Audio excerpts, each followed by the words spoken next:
They won the toss, and Minnesota will receive it. So the Spartans deferred.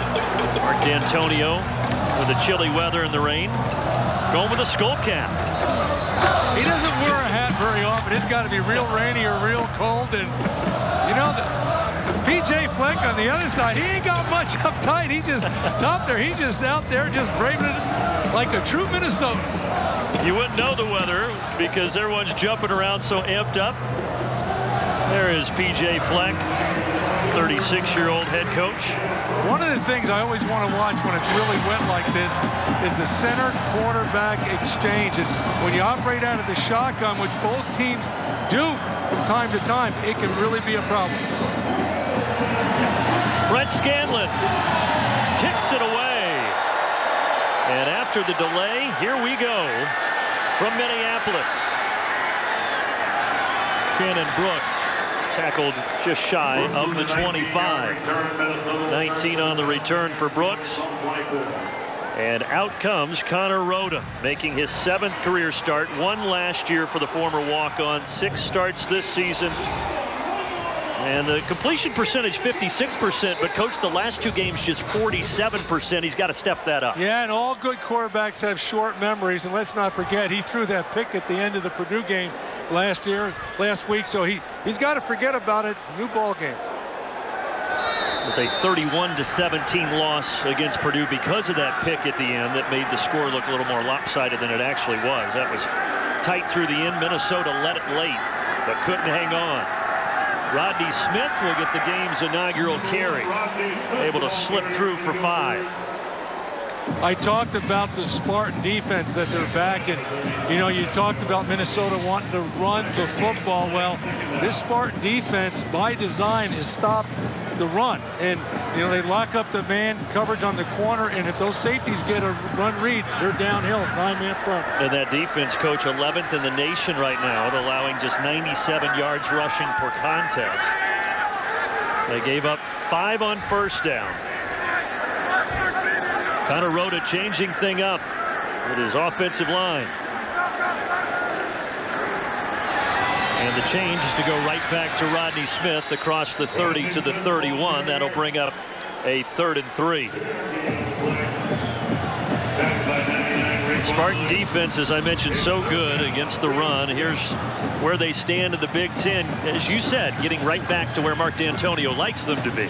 Yeah, when they're really good, they're good. And first and foremost, it becomes almost impossible to get 100 yards rushing against these guys.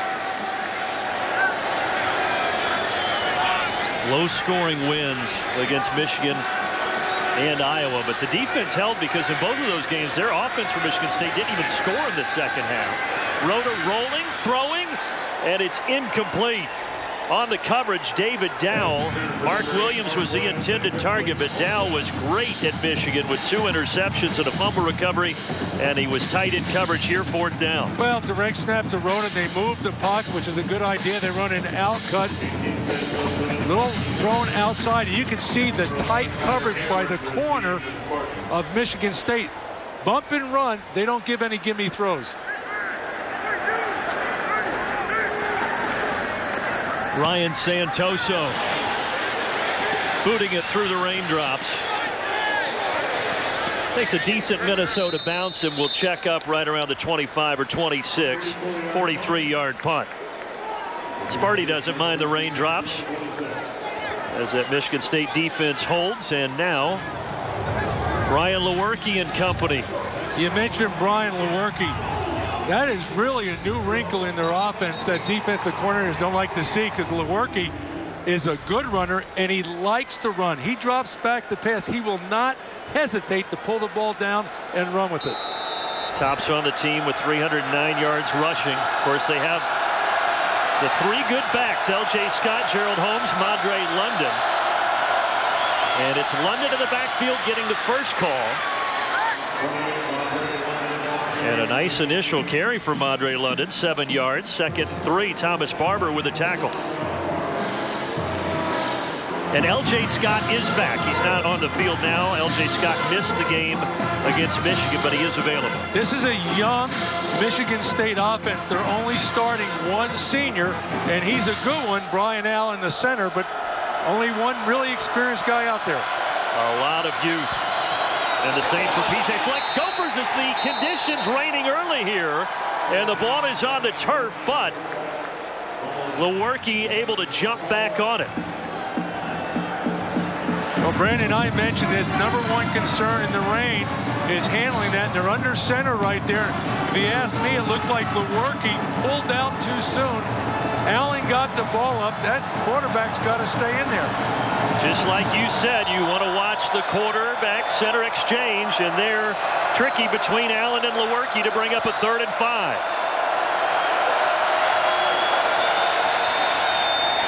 Here comes pressure. Lewerke just had to get rid of it. Blake Cashman, Carter Coughlin, they were coming in hot.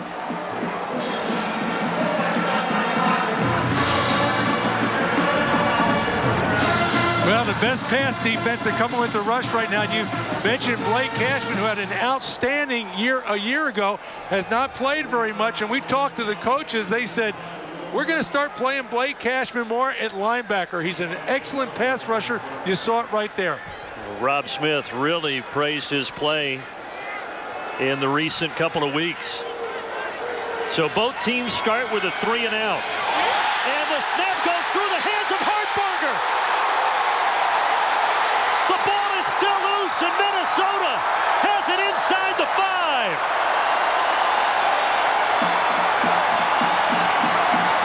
The elements coming into play early at TCF Bank Stadium.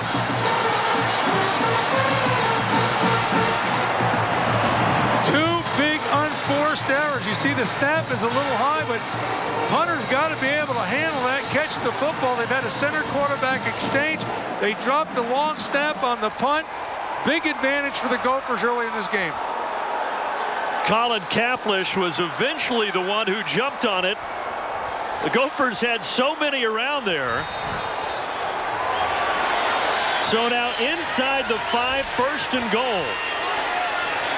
After Hartbarger could not handle the snap.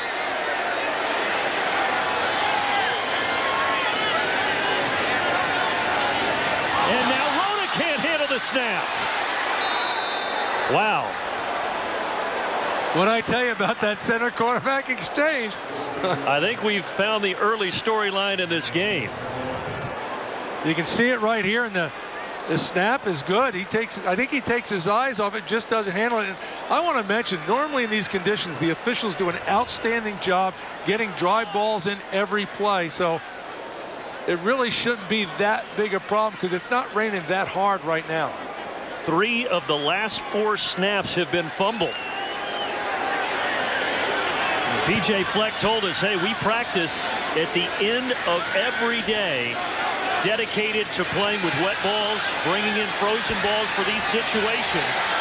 As a back pylon throw goes incomplete in the direction of Tyler Johnson. Yeah, he had nothing there. Good coverage by the Spartans. They have an understanding of the red zone. They don't get too deep. They get in front of the receiver and make him try to throw it over him.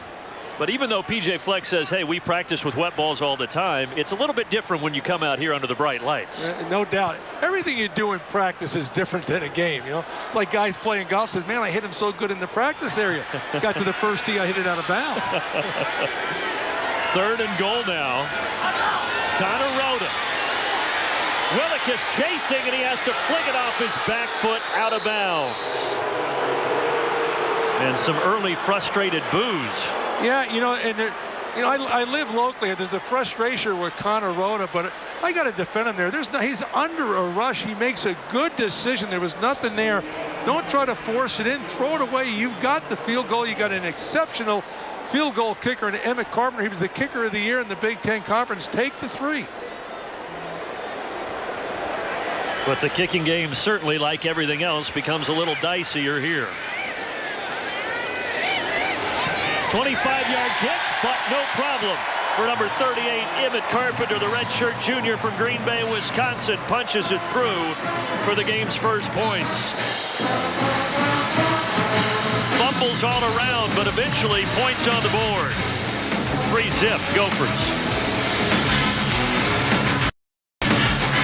Before farm to table, before field to fork. BTN is presented by Culver's, home of the Butter Burger and fresh frozen custard. Welcome to Delicious. And brought to you by Discover Card. We treat you like you treat you. Had 10 offensive plays, no first downs, and 3 fumbles. That's what happens when it's rainy and cold in Minneapolis. Only 3 of the 10 offensive plays have gained positive yardage. So buckle up. Well, that was, really critical in Michigan State's first series because they ran the ball exceptionally well on first down, and then it looked like they were going to try to go to the jet sweep, on a 2nd and short, and they fumbled the ball, came up 3rd down, and didn't convert. We know what happened on the punt. And right through the hands of Hartbarger, which led to the short field and the 3 points. Jacob Huff had to hold it for Santoso. And it's taken by Connor Hayward. Decent return for Michigan State. Time for our KFC breakdown with Coach Mason. Hey, I talked about Brian Lewerke. Watch this here on the read play. Not only is he good at it, he likes it. He likes to run the read play, give me the ball. He also will like to pull the ball down on passing downs and run with it if he sees something. He's really a weapon, and the Minnesota defensive coaches, when we talked to them, they said, what's their #1 concern? They said, Lewerke running the football. 3 rushing touchdowns for him on the season. That one we just saw, the longest of 61 yards in that Week 2 win over Western Michigan. L.J. Scott is back, and he'll get the toss here. Missed the game last week against Iowa. Got hit and dropped by Duke McGee, who also has missed some time recently. McGee, the safety for Minnesota, missed the last 2 with the suspension. So 2 players returning, and a good gain for L.J. Scott. Yeah, they needed Duke McGee back with the other injuries to Winfield and some of the other guys being banged up. And L.J. Scott, that was an exceptional run. There wasn't a lot there. He showed great patience, made the cut when he had to, picked up 9 yards. Well, certainly they are expecting more from L.J. Scott, saying he's the most electric of the 3 backs. Here he goes again with a nice hole into Minnesota territory. That's what they've been wanting to see from that young man. Well, let me tell you about L.J. Scott. That was a good run there, but the way that line block, you could have ran that for a first down. Look at this line block. Look at that hole. When you let a back like L.J. Scott hit it north and south without being touched, you got problems. I don't know that I could have taken that 23 yards, maybe 3. I said for a first down. Yeah, don't get carried away. Okay. Just a few that time for Scott to make it 2nd and 7.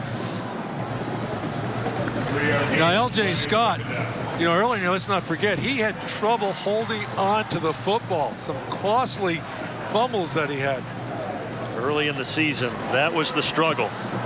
Also had the offseason shoulder surgeries. He said he had numbness since high school in his shoulders when he got hit. Wanted to correct that, so had that fixed in the offseason. Lewerke rolling right. And fires before the pressure gets to him in the direction of Cody White. White actually hauled it in, but was out of bounds. Yeah, excellent coverage by the Gophers. Not enough area on the sideline for him to catch the football, and you can see Lewerke rolling out there. He's got great mobility.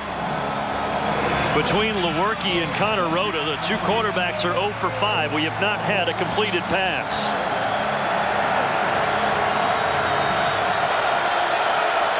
Two receivers to either side.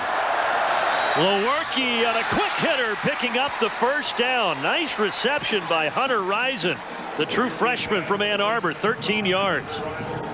Justin Lane on the coverage, and you know what we got to watch today? If they go to man coverage, by they I mean Minnesota, they're going to, because of their problems on the back end, it's really important for them to match the right defensive back with the correct receiver.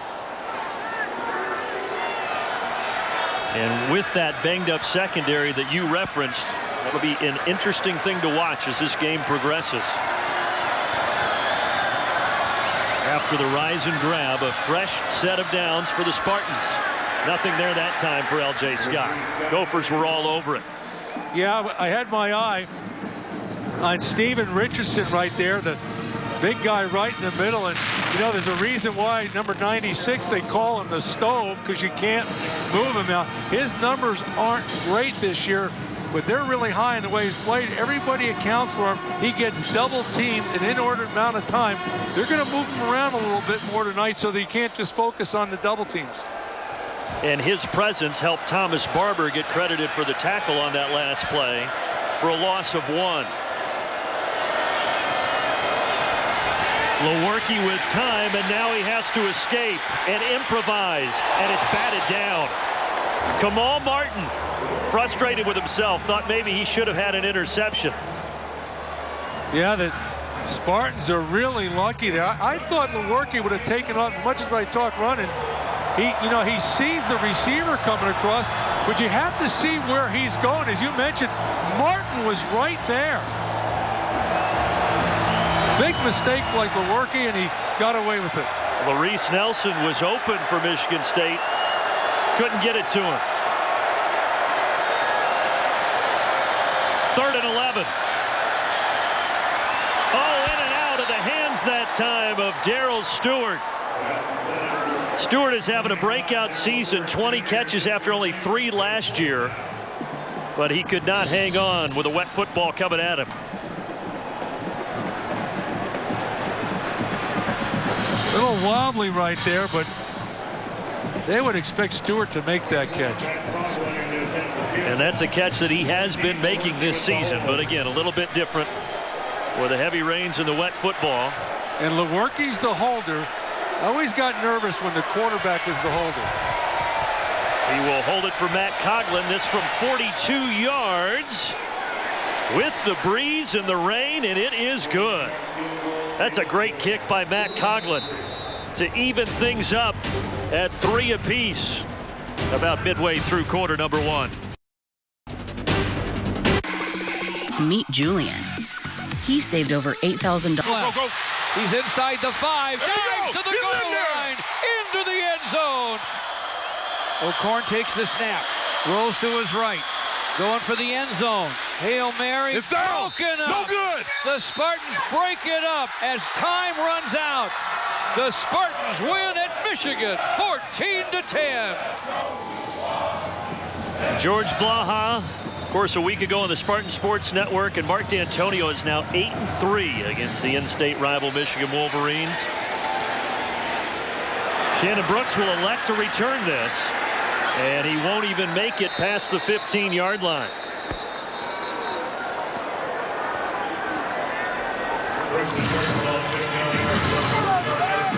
But 8-3 against Michigan. 8-2, by the way, is Michigan State against Michigan since Mike Hart made that little brother comment in 2007. Yeah, you know, when you're involved in a rivalry game, in-state rivalry like that, the job that man, Mark D'Antonio, has done in that series is unbelievable. They asked P.J. Fleck about Michigan State beating Michigan. They said, are you surprised? And I'm paraphrasing here, but P.J. Fleck said, you know what? Actually, after what's happened recently, I'd be surprised if Michigan won with all the success that D'Antonio and the Spartans have had. Plenty of time in the pocket for a deep shot, but it is well beyond Mark Williams. Yeah, you know, but you mentioned a key point there. That offensive line did an unbelievable job. And you know, you're talking about an offensive line that's, you know, pieced together, and they're starting a true freshman at right tackle. They have to, you know, they went through spring practice with only 4 offensive linemen. You need 5 to practice, and they're jockeying guys around, and, you know, a guy has to play guard, he has to play tackle, but they've been getting better, and you saw it right there in that pass protection. Only 1 sack on the year. Yeah, that's what they've been tremendous at as the ball hits the ground again. Shannon Brooks couldn't hold on to it, and Kenny Willekes dives on it. Spartan football.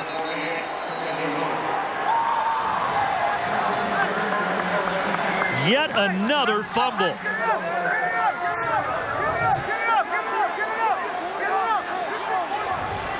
Tried to give it to Shannon Brooks on the sweep. He dropped it, and Johnny on the spot, Kenny Willekes.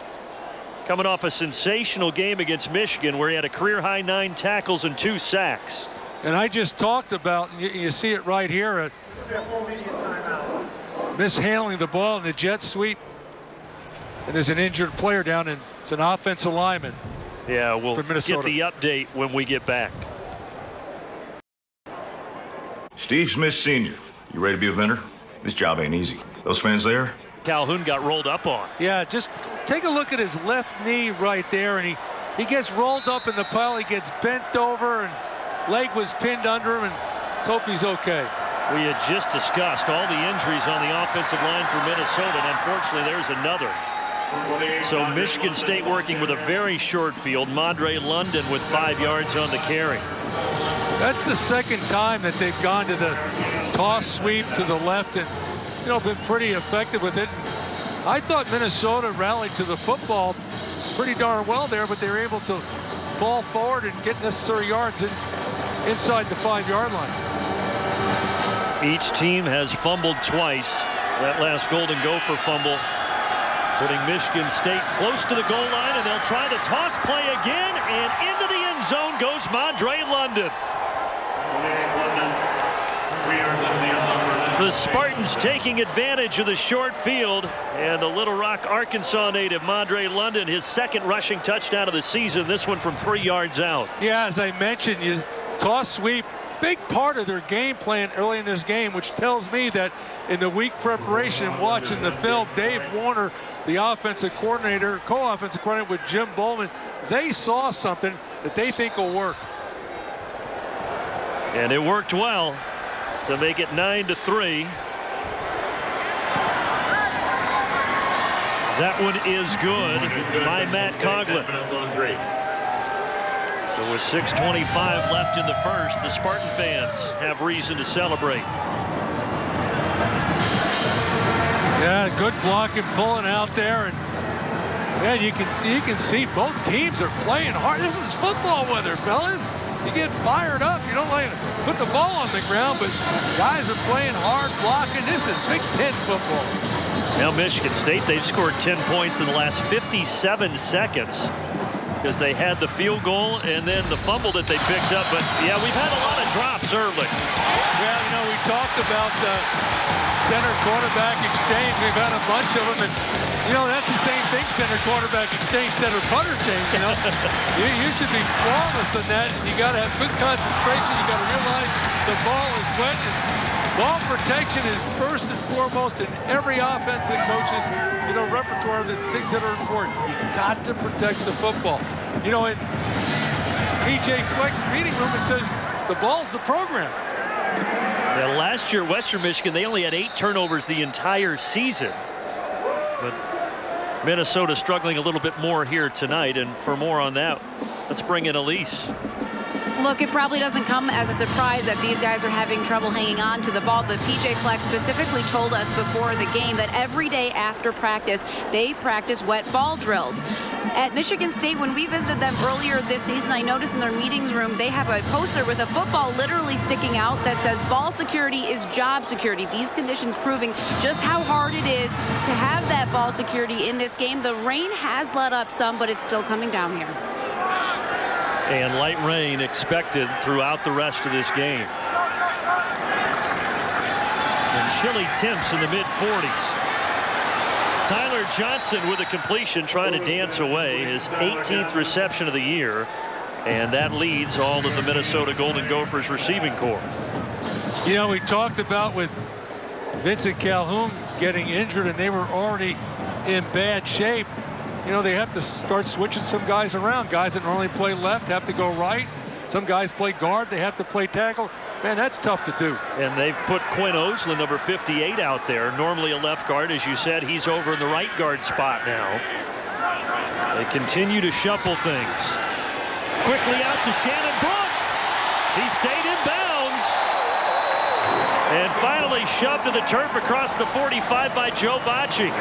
Yeah, Shannon Brooks, I talked about him being the impact player. I just love that guy, and he is a big play waiting to happen. They love to run this play, not only give him the ball, but run a little swing pass out there. If you don't get somebody on him right away, you got a problem. Walking the tightrope for 21 yards.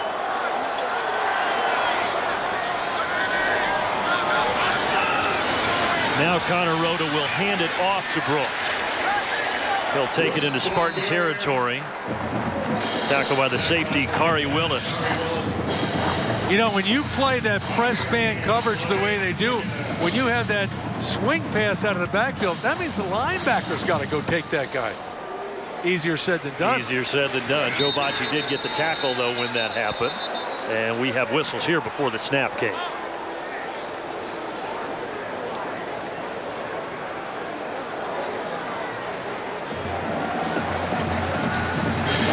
No flag was down.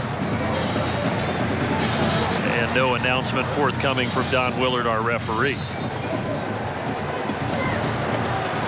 It's third down. So they said he was down. Let's have another look. Where did his knee hit? Yeah. Oh, yeah. How about that? Great call. That would constitute another center quarterback exchange problem. Connor Rhoda caught the snap with that right knee on the ground there for the play. Dead right there. Makes it 3rd and 11. The play clock at 2 at 1, and there the snap comes. 5 men pressuring for Michigan State. Rhoda needs to unload. He does get rid of it. He got rid of it and got belted at the same time. He was under duress. Joe Bocci was the one coming in to lay the lumber. Watch it right here. I mean, they're coming with the blitz. They do a pretty good job of picking it up. They do a good job of containing the Spartans. But now I got problems. Big Ten Defensive Player of the Week, Joe Bocci. Coming off the best game of his career. 10 tackles, interception, sack, and a forced fumble. Ryan Santoso, not his best punt. As it hits and goes out of bounds. 10-3, Michigan State.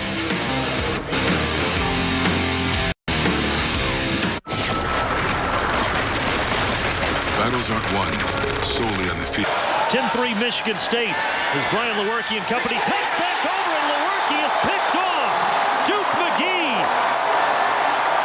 who missed the last 2 games with a suspension, welcome back to him.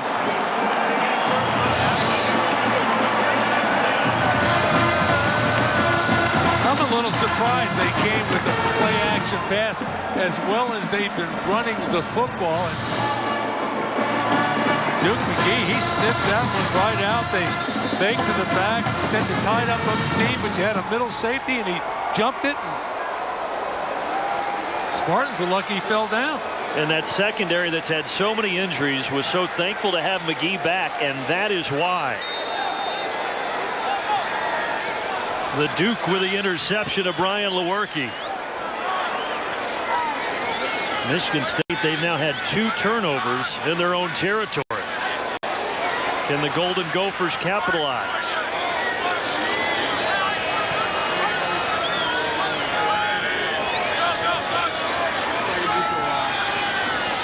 Rhoda gives to Rodney Smith just 1 yard. Kenny Willekes getting in on the tackle. You know, we just saw right there, Michigan State was trying to disguise the blitz, and then they came, gave it away. Minnesota didn't snap the ball, so Michigan State checked out of the blitz. And now Mike Ponashuk, sophomore defensive tackle, is down.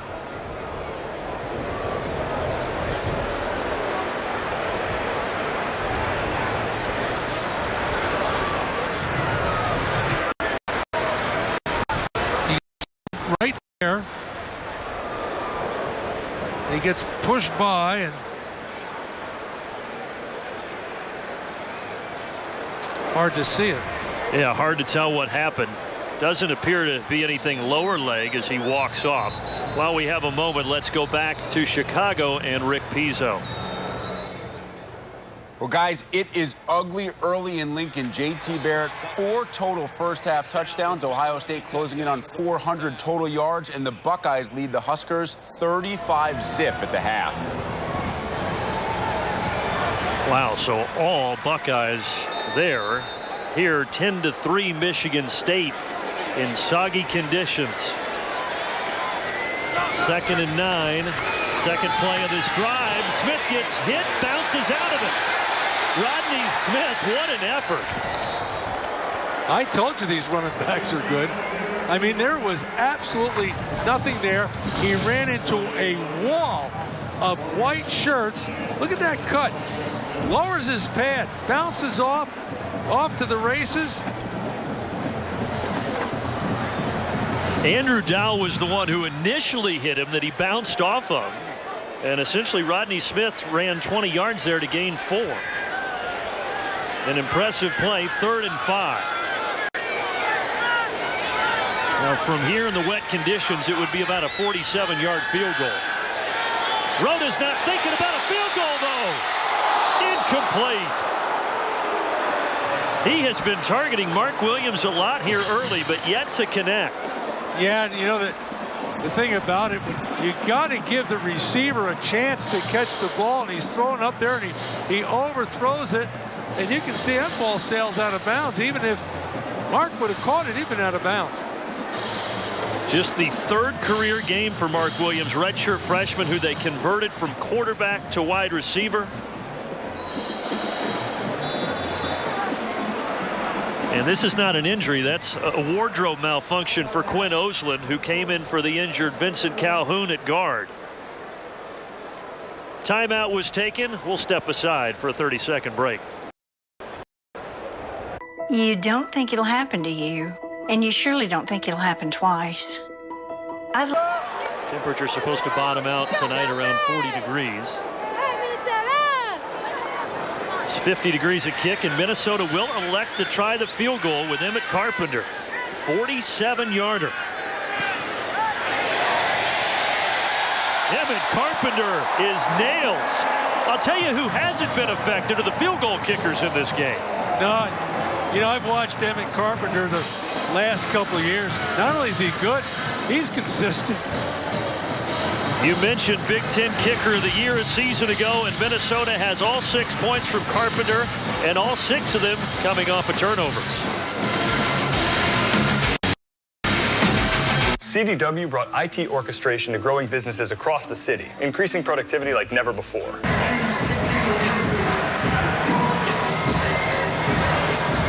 10-6 Michigan State as Minnesota inches a little closer with the 3 points on an impressive 47-yard field goal in the tough elements from Carpenter, and now Santoso booting it away. Returnable for Connor Hayward. Hayward with some space. Whoa. And then he runs right over Ryan Santoso. The kicker with some punishment at the end, thanks to Mr. Hayward, a return of 37 yards. And let's not forget, Ryan Santoso's not your normal punter or kickoff man. He's 6'6", he's 258 pounds. Boom. That's a solid collision right there. And Hayward with a stare down on Ryan Santoso. He has a scholarship too, you know. You're right, though. Santoso's a big boy. It's been a game of mistakes so far. We have seen the ball on the ground a lot. Lewerke with an interception. Had 4 fumbles in the contest, 2 for each team. L.J. Scott patiently waiting for a hole to develop.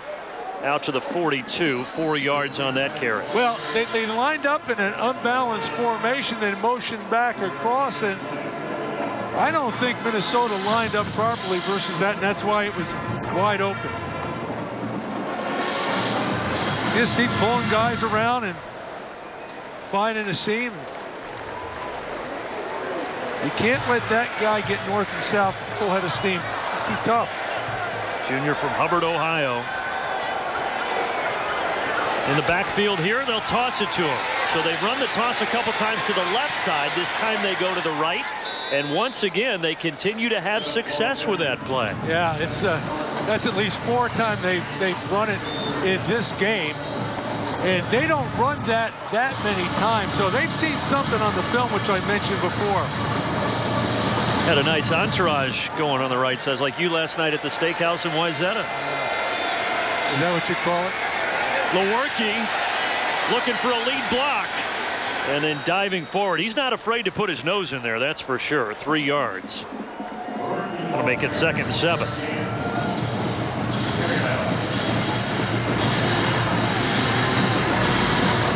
'61-year-old Mark D'Antonio coached under Nick Saban, Jim Tressel, coached under Glenn Mason.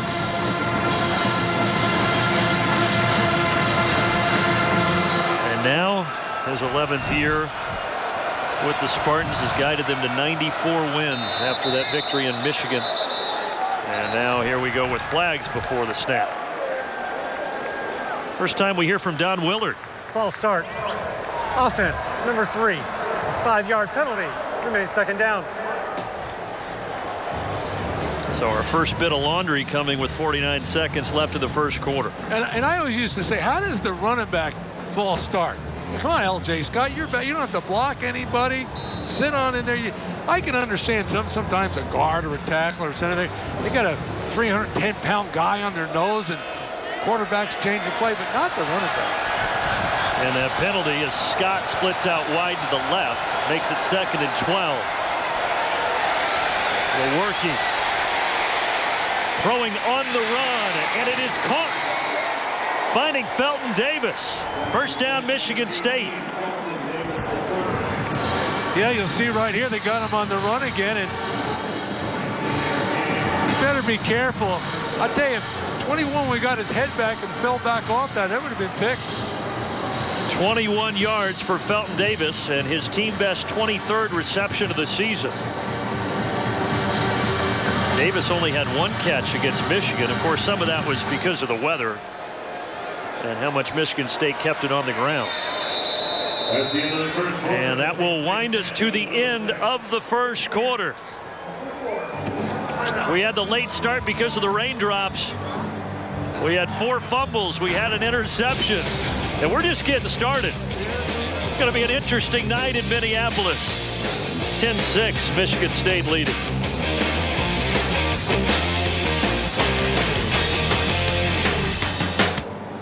I got a mortgage offer from the bank today. What? You never just get one offer. Go to Lending Tree. Delay, but Minnesota, we discussed how they have great running backs. They don't have a single rushing yard right now. Yeah, you know, it's been a sloppy game so far, but, you know, when you look at it, I think how Minnesota is built with the running backs, where the strength is, they've got to get that running game going. Lewerke to L.J. Scott. As Michigan State continues to improve on their ground attack, that will take them up to 40 yards collectively after that 5-yard gain. You know, that wasn't the toss sweep, but that was the same type of problem. You see, they got to the perimeter with big linemen out in front of them. And we've talked about it. Lewerke is indeed their leader, Coach. Well, he is. I don't think he's having a banner night yet. You know, he made some ill-advised throw, 1 interception for sure, but before this day is over, I think he's going to have a big run because you can see he's got great wheels. This is his 3rd interception of the season. He does have 9 touchdowns passing. Timeout is called here by Minnesota on defense. Second charge. Timeout of the half. You know, when you see in a situation like this, a team, Minnesota in this case, on defense calling a timeout, they don't like the matchup that they've called, you know, and all too often they've called the blitz because they think they're going to get a certain personnel group, and they look out there and it's not the matchup, not the formation. They're going to call timeout because they think they're going to be outflanked or something. And that's exactly what P.J. Fleck did. It's funny, before the game when it was starting to be a deluge, everyone in the stadium left except the students, and they were all saying, row the boat, as the rain was coming down on them. I thought they might literally have to row the boat for a second with how hard that rain was coming in and sideways at times. Thankfully now it has let up, at least temporarily. Oh, a big hole for L.J. Scott inside the 5 and into the end zone. The junior L.J. Scott with a 24-yard touchdown run. Yeah, you look at it, right, talked about it. You'll see it's just a counter play. They take the fullback in the right guard and they pull to the left. Everybody else is sealing. They wipe the line down. They get good blocks. And as I've mentioned, that impact player, L.J. Scott, if you let him go in north and south without being touched, it's going to be a long day. 77 yards, and the Spartan faithful that are viewing this one, they are happy to see L.J. Scott running like he is. Scott with the 77 yards. Minnesota doesn't have a single rushing yard collectively. And Scott dancing in to make it 17-6. College mascots. When it comes to hyping up football fans, nobody does it better. All 14 coaches press conferences, plus Dave Redson and John Chrisman. They'll talk with players and coaches live from Madison Square Garden. Coverage begins Thursday at 9 a.m. Eastern right here on BTN. That's where Minnesota plays their basketball at the Barn, Williams Arena. And last night, the Izzone campout in East Lansing. Look at this crowd that came to support. Unbelievable. Tom is, I love that guy. You know, when I was still coaching and we'd have our coaches meetings, he'd hang out with all the football coaches. And they love him in East Lansing, no doubt, just like they love Mark D'Antonio. Shannon Brooks taking it from inside the 5 and tackled just across the 20. And Brooks stayed down on the field.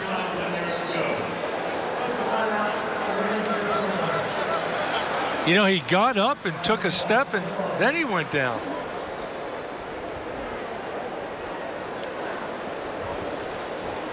All the injuries that Minnesota has had to deal with, this is the last thing that they want to see. Yeah, this is pretty well blocked. He had some room, and he makes a nice cut. And he goes down. He seems to be okay, and he hops up, and he must have got twisted on that tackle, and then he went back down. It was a really nice tackle by Shane Jones, and then it appeared that he was favoring that left leg. It's P.J. Fleck out talking to the youngster. L.J. Scott, who's had a big night so far for Michigan State, making sure he stays warm in the 45-degree weather.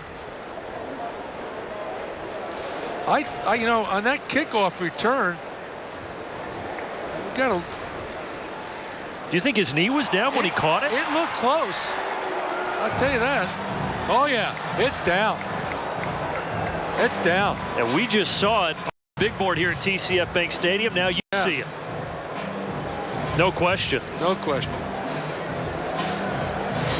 He's going to be back around the 2 or 3 yard line. Oh boy. And that just adds insult to injury night right now for the Golden Gophers.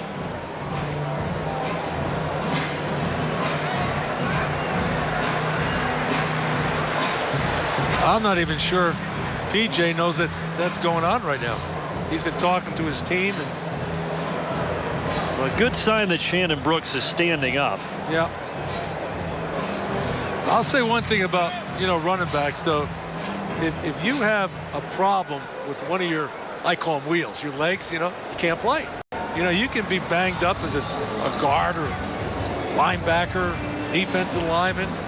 Running back, defensive back, can't do it.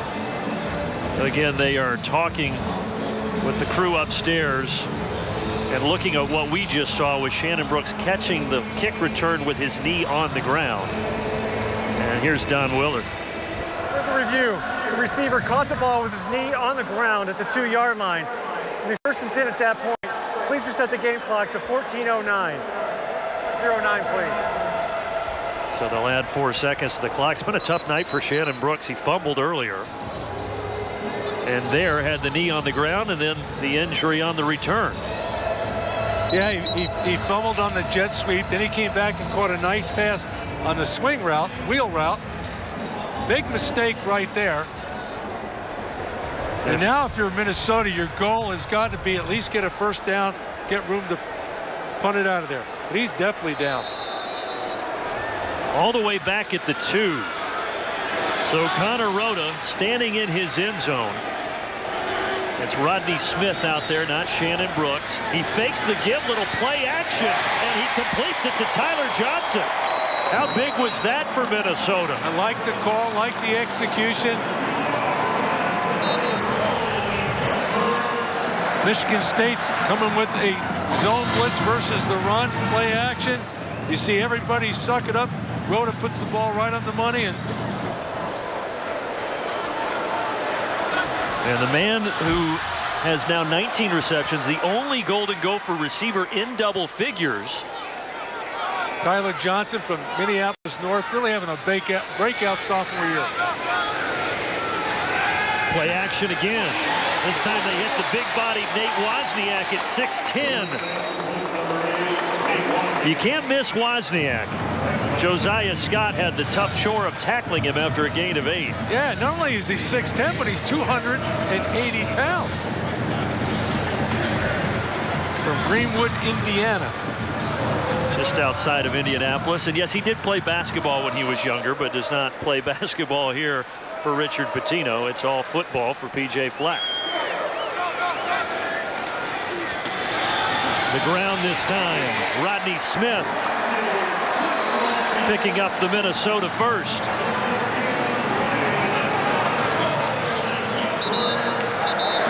And another Golden Gopher is down. That's Brandon Lingen.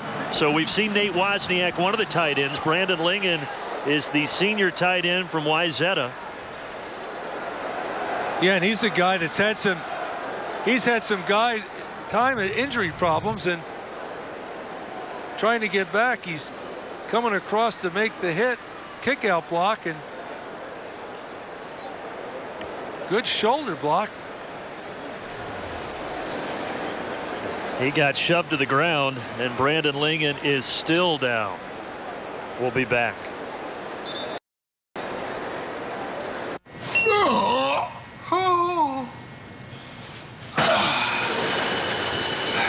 See him come across, and he's going to make the block right there, and just watch what happens to his, he didn't quite get it there, his left knee.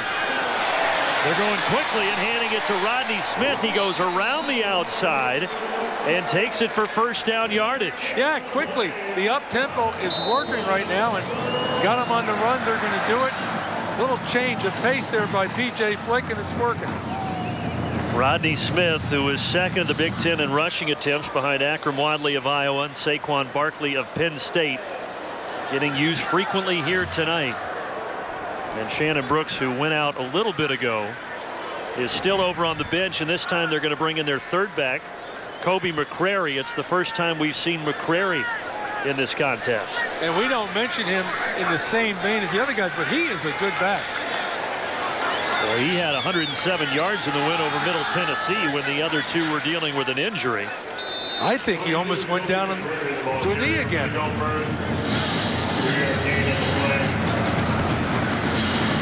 We saw this earlier. No, he kept it up there. He learned his lesson. Barely. But it's close. Learned his lesson by about 2.5 inches. 2nd and 8.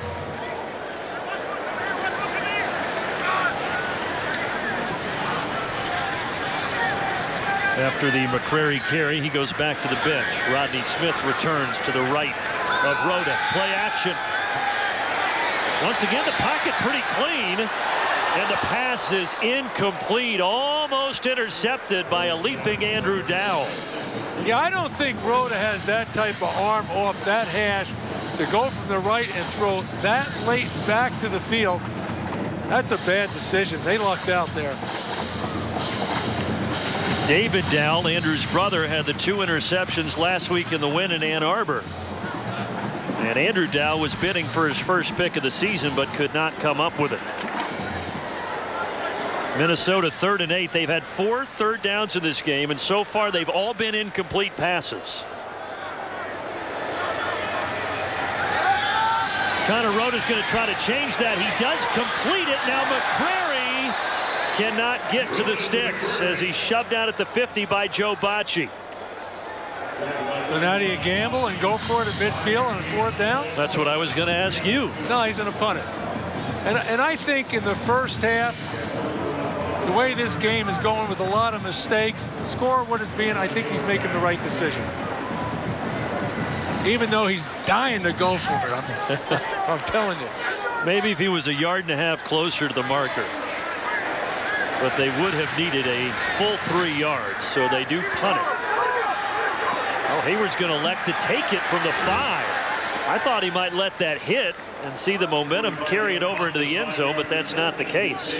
46-yard punt, 6 on the return. We've had a lot of Gopher injuries. Elise Miniker, do you have any update on any of those?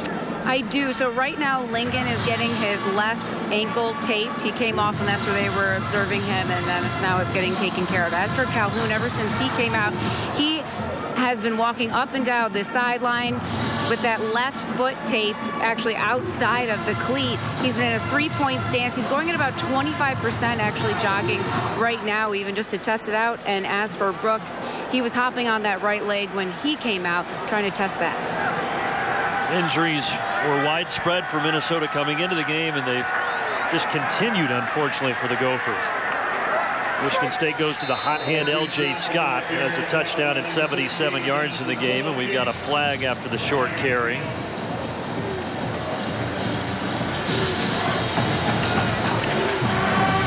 Jonathan Celestine made the stop.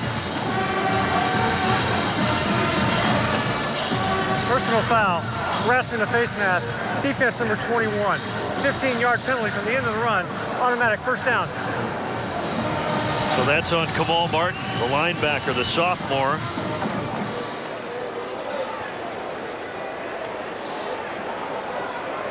And some free yards for Michigan State. Oh, yeah. But that's not Kamal Martin. That's Jacob Huff. Yeah. They called it on the wrong guy. Got the right call, wrong man. So Kamal Martin did not have the face mask. It was Jacob Huff, the safety. A return to L.J. Scott as he brings it out to the 30 for a gain of 3. You can see the Gopher defensive line really packing it inside it.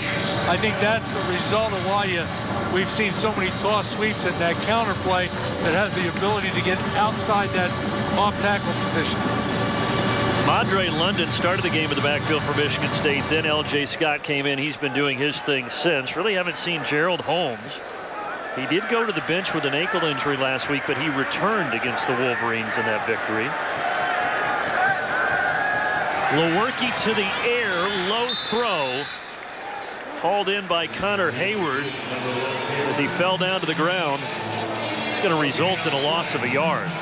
You know, I'm going to tell you, he's done a heck of a job so far, and it's the secondary of Minnesota with all the new parts they have in there, with all the injuries. I'm not sure they've been tested deep yet, but they've done a really good job. Yeah, missing Antoine Winfield. Very good safety. Keandre Thomas and Zoe Creighton, the corners are out. Coney Durr's been seeing some time at corner, but he had an ACL tear in the Holiday Bowl last year, so he's not 100%. Lewerke tossing it back to L.J. Scott. L.J. Scott across the 50. Eventually pushed out by Antonio Chenault, but a 26-yard gain that time. Yeah, this is a stapler of their offense. Just a little play action. You'll see it right here. Fakes one side. He goes back to Scott. Good blocking on the perimeter, and he's down the sideline.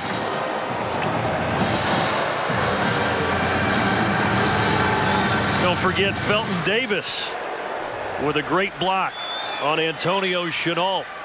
Guys are playing man-to-man. It's a little easier to block them. Play action. Deep shot. Incomplete. In the direction of Darrell Stewart.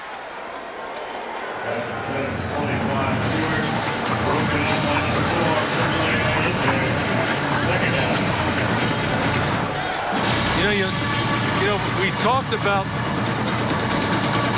Minnesota only giving up 1 sack. On the other end, they've only had 9 sacks on the season. Big emphasis there. 2nd and 10 with 8:09 left in the second quarter.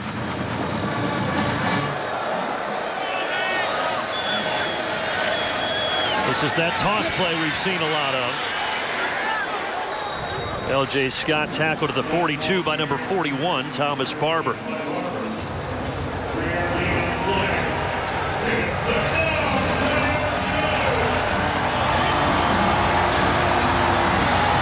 Big 3rd down. decision you always make as a coach right here that you got to pick it up right now, or at times you tell your offensive coordinator, I'm going to give you 2 downs, which changes your whole thought process as long as you pick up good yards on this play. They need to get to the 35 to pick up the first. Outside run again with L.J. Scott. So he'll get to the 40, and that's going to make it 4th and 5. Good tackle by Kunle Ayinde. And Ayinde, who had an interception against Purdue in the first quarter, should have had another interception in that game in the 4th quarter, but making the stop that time for the Gophers. And 4th and 5 might be a little too much. Absolutely. I mean, they had to get it down there as 4th and 2, I would say. Maybe 4th and 3 because you get to the place that you just don't want to punt the ball in the end zone. Jake Hartbarger, who had the bobble on the snap earlier, the punter, and this is a short punt into the wind. Oh, Chenault was interfered with as he came up to catch it. Here come the flags. Dominique Long with kick-catch interference as he ran into Chenault. That was a no-brainer. And here's the problem. You're going to see it. It's kick-pass interference. Interference with the opportunity to catch the kick. Kicking team number 9. 15-yard penalty from the spot of the foul. First down. Timeout. That's a freshman playing special teams. And the punt will only net 9 yards because of it. What if people had a battery level icon, like on your phone? You'd see a lot of us walking around all day. 10 women's volleyball presented by Tatcha Kara tomorrow at 5 Eastern. Streaming live on BTN Go and Fox Sports Go. And that will take place just on the other side of Williams Arena, the Sports Pavilion. They'll sweep it on the hand of Rodney Smith, but Michigan State wasn't fooled. 1-yard gain. And it's Dimry Croft that is out there, not Connor Rhoda anymore at quarterback. So Croft has been reinstated after a 3-week suspension. And P.J. Fleck putting him out there. Yeah, you know, P.J.'s had to handle a lot of questions about it, and he's been quite insistent that Connor Rhoda is the quarterback, but we're seeing something different right here. P.J. Fleck said earlier this week when asked whether or not Croft would play, said, well, we need to see if we can trust him. We'll see how he responds this week in practice. Responded well enough, obviously, to put him in here in the second quarter. Shannon Brooks back out there and getting the handoff. That's a good sign because Brooks went out earlier with an injury. But he's brought down quickly by Joe Bocci.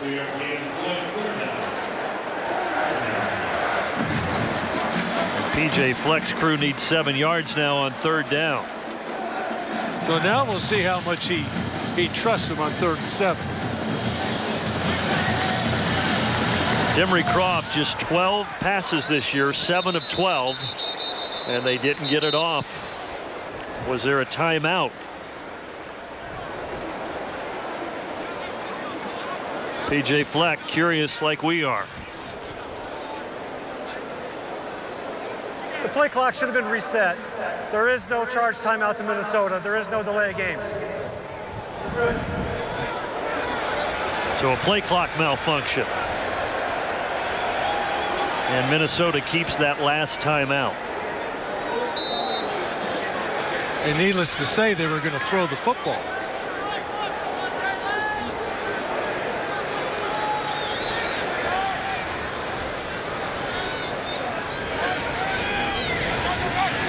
Dimry Croft steps up, hit from behind, but he completes it to Tyler Johnson.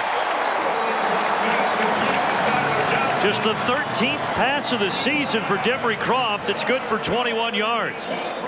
And he just got rid of that football. Good concentration, put it on the money. Split second more, he would have been sacked.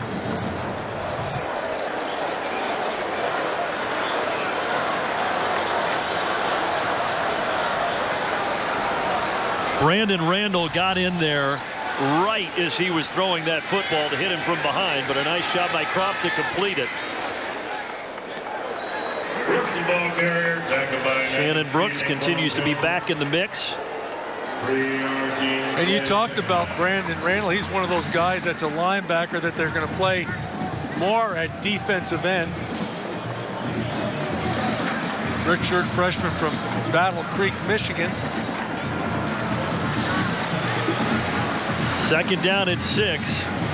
Minnesota only been able to muster the 2 field goals by Emmett Carpenter.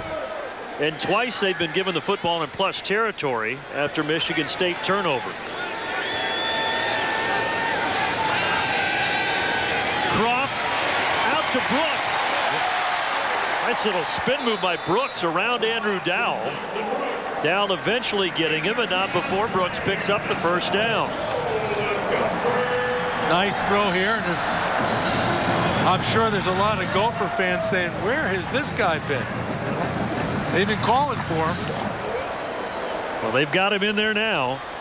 Croft completing a couple of passes, moving Minnesota down the field. Rhoda, the redshirt senior, Croft, the redshirt sophomore from Rockford, Illinois. Called into duty here in the second quarter. He's under center. And he drops to throw. Lofting it up, but it's underthrown and intercepted.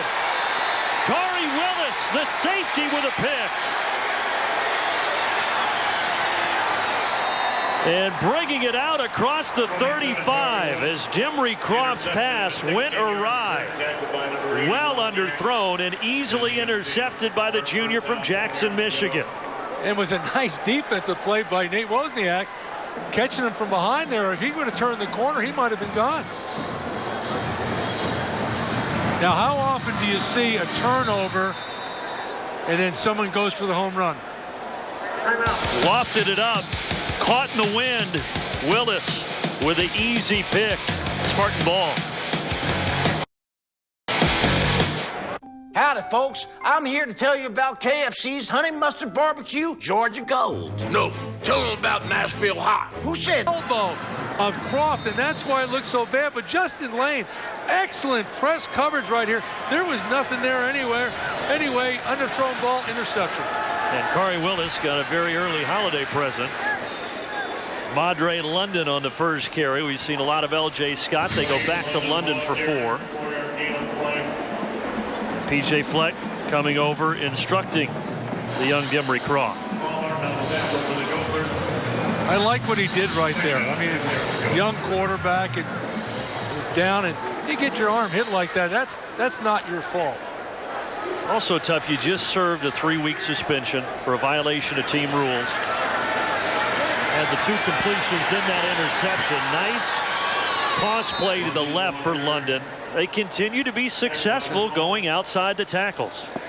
Yeah, I'd be tossing it right, tossing it left, tossing it left, tossing it right until they stopped it, you know.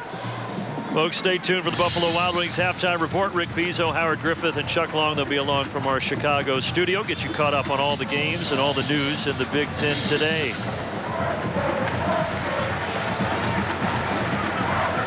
Michigan almost lost 2 in a row. Speaking of the Big Ten today, it took overtime in Bloomington for them to outlast the Hoosiers. That was a heck of a game.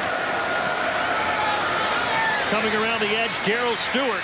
He's a wide receiver, but that's his 14th carry of the season. They like to get him involved in a myriad of ways. 3 yards that time before the tackle by Allende.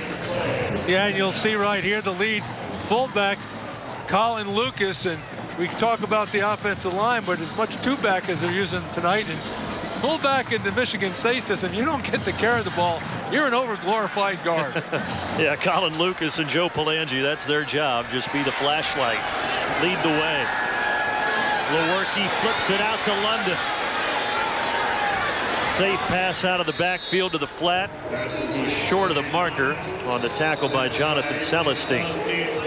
And Michigan State's going to take a timeout, so they'll still have 2 remaining with 1:12 left in the first half.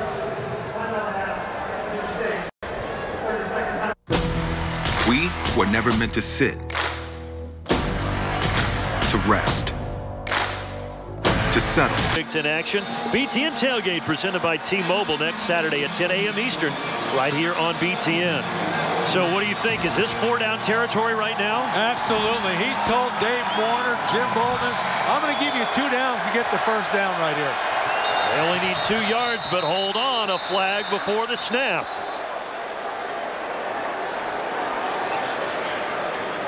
This would be a bad penalty for either side. False start. Offense number 55. 5-yard penalty, remains 3rd down. Please reset the game clock to 1:12. Thank you. That's Jordan Reed, who's not a starter. He's a reserve on the offensive line.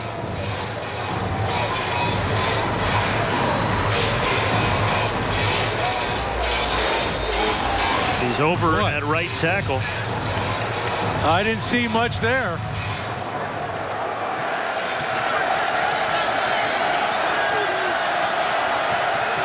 A costly 5-yard penalty makes it 3rd and 7. Lewerke into traffic, incomplete. Batted away by Blake Cashman. Dropping into coverage. You watch it right here, and they're coming on the slant route. And I tell you, Cashman almost picked. He would have picked it off clean. He'd been gone. And that young man from Eden Prairie, just west of Minneapolis, he makes a lot of plays. I can see why they're going to play him more. Ex-walk-on, great story. They gave him a scholarship via an Easter egg hunt in the spring. That's how he found out he was going from walk-on to scholarship status. 1 minute even as the punt from Hartbarger sails into the end zone. Mark D'Antino, he's over there. He's thinking 3rd and 2, and we get a legal procedure. We're talking about the number of unforced mistakes in this game, whether it be, fumbles, not hard hits, just dropping the ground, missed snap on the punt, handling the snap on the punt, I should say, penalties. Yeah, if you weren't with us at the top of the broadcast because of the weather, the first few series we had 4 fumbles, 2 for each team. Also had an interception. And then, you think it. Shannon Brooks' knee returning the kickoff. It's crazy. A lot of mistakes in the first half. Minnesota, see if they can move down the field here with 1 minute and 1 timeout. They'll start it with Rodney Smith.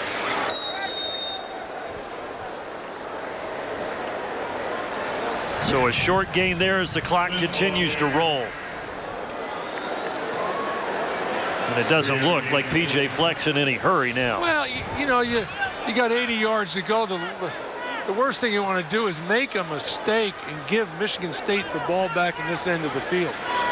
17-6, this game's very workable. After the interception, still Dimry Croft out there, not Connor Rhoda as the Minnesota quarterback.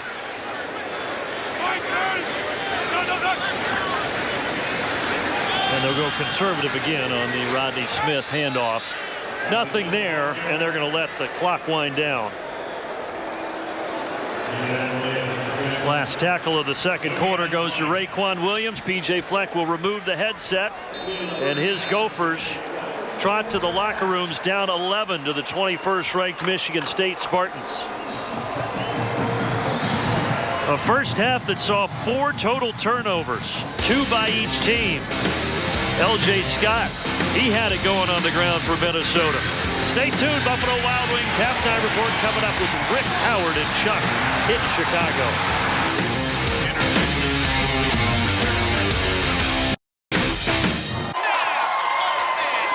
It's a great time to be a fan when you can come in the Buffalo Wild Wings and catch the best moments in sports.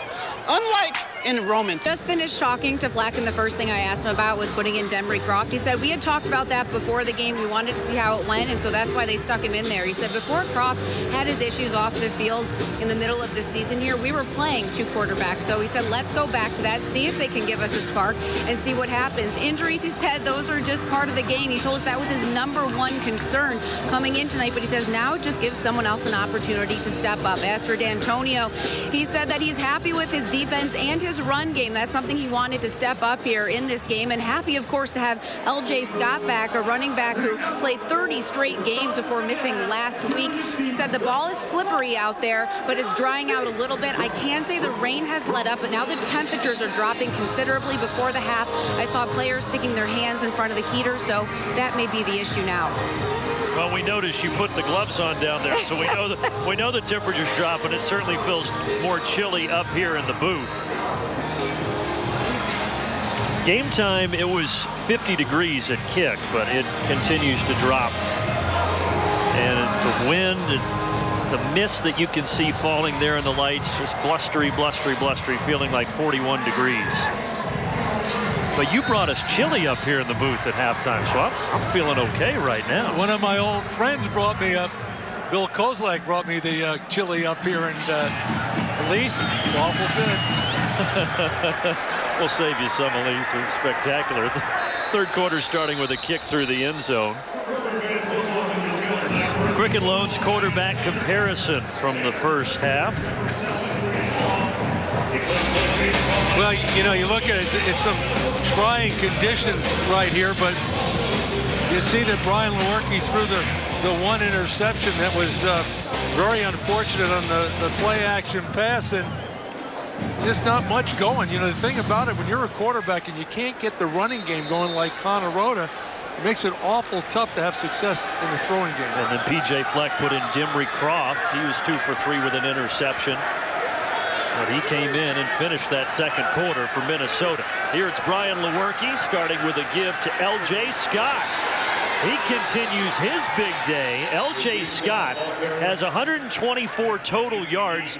Minnesota has 108 yards. Well, L.J. Scott, we talked about him before the start of the game. He's a veteran running back. He's a 6'1", 230-pound junior from Hubbard, Ohio, and I mean, he's just tough to take down. Strong.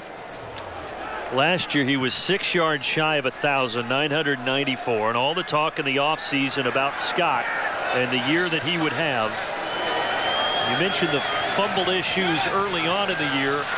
Missing last week, hopefully breaking out now for the Spartans. That time, though, breaking out was Thomas Barber, coming up and making a nice tackle on Darrell Stewart for a loss of 3. Well, the Minnesota fans, they know that Barber name. There's a dad played here, brother played here, other brother played here, and now he's playing, and that's a nice play on that jet sweep for Darrell Stewart. That's a big part of their offense, and normally when they get the inside running game going, that's how they break it open with that counter play. Second time Stewart has been given the football tonight in the run game. Both have gone backwards. Lewerke firing over the middle, and that time he's got his target, Felton Davis. So after the play that went back 3 yards, they get 14 for a first down. Yeah, Felton Davis has been the go-to guy this year, leading receiver coming into the game. A little banged up for this game, but man, that's a good-looking pass and catch between those two. He's the old guy in that wide receiver group. But being a junior, he's a third-year guy. Everyone else freshman and sophomore. Yeah, we mentioned it before. Only one senior playing on this team, and that's the center. And along with that, Jim Baldwin says he's really pleased how the offensive line's coming together.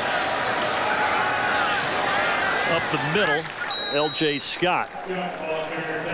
Stopped at the 50 by Jacob Huff. And with that carry, L.J. Scott is over the century mark, 101 yards on the ground. He came into the game with 214 on the season.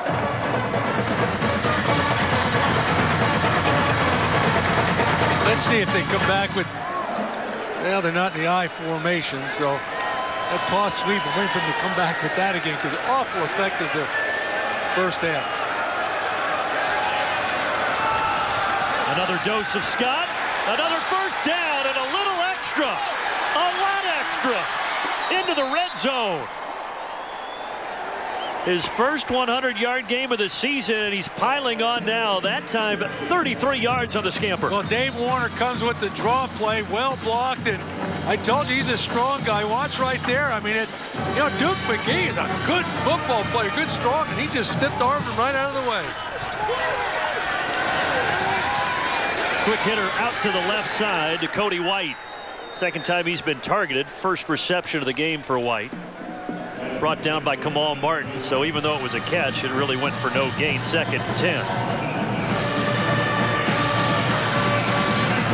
See number 3, I'm going to put the ball in his hands as much as I can.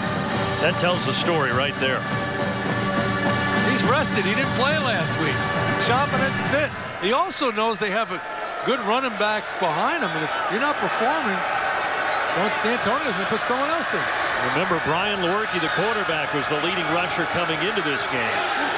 L.J. Scott, though, imposing his will. Not that time, though. Carter Coughlin with the tackle, imposing his will defensively.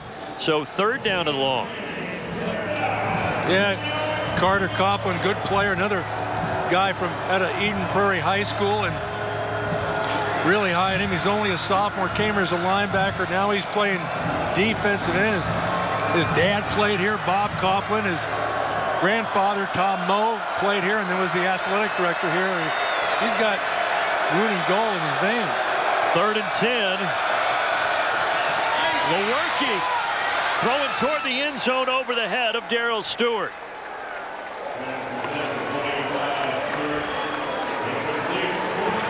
I guess hindsight's 20/20, but did you like the decision here? Yeah, you got to figure that they're going to come after it. And, you ran the draw play last time in that situation and under pressure. And again, I think the secondary is doing a really good job for Minnesota with everything they have to deal with.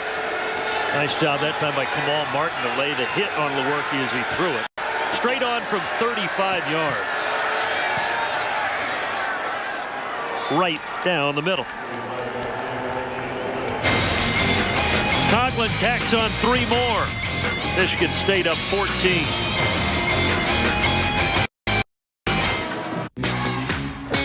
We took marinated all-white meat chicken and married it with our cheesy quesadilla to create the perfect union. Introducing L.J. Scott. Minnesota as a team has 6 first downs in this game. They only have 108 yards of offense. Antonio Chenault across the 25, or rather Shannon Brooks. It's not Chenault, Shannon Brooks. 24-yard return, the Big Ten. Yeah, they've had some success this year, right?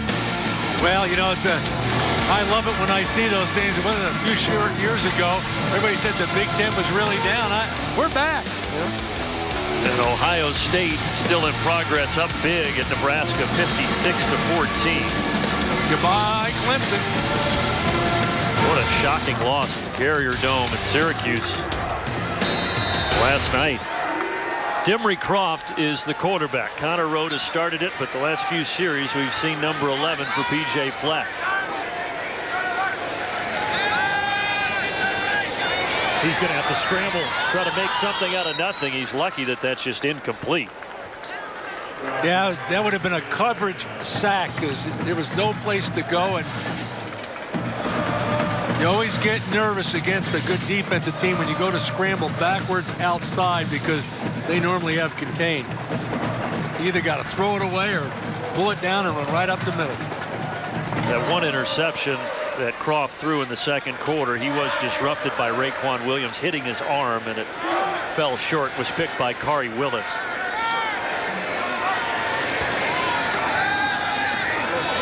Out to the left side. So a reception that time for 5 yards. Well, they got it to a workable down now. It's the 3rd and medium. It's not 3rd and long. So, it brings in the possibility of, throwing to the back or going with the draw play or coming with the fire screen and taking a little pressure off the inexperienced quarterback. Earlier we saw tight end Brandon Lingen go out, so they're giving some time to Ko Kieft, who had that last reception. It's his first of the year. Michigan State showed blitz. Croft clapping his hands. They need to snap it, and they do it one. Down the right sideline. Too much mustard. Mark Williams, the intended target. They have looked at Mark Williams a lot in this game. They're just having trouble connecting with number 8. Yeah, and the thing about it is Michigan State, Harlan Barnett does such a great job at those corners and secondary, and you saw the safety. I mean, he flashed right out of there, and if that ball was going to be thrown inside, he was going to make a play on it. You said it earlier, but Michigan State You know, as Minnesota told us, they said, hey, their challenge on defense is that they think their corners are better than your receivers, as this punt is a little too good. The extra bounce taking it over and into the end zone. So a 68-yard punt, but just a net of 48. Fubo Chavez here with my new cord-cutting friend watching American football on Fubo TV. Go! Field goal. Field goal! The sideline now. Their defense comes back out there. You turned to me during the break. You said, hey, this is a big drive coming up. Yeah, they've got to get a stop here.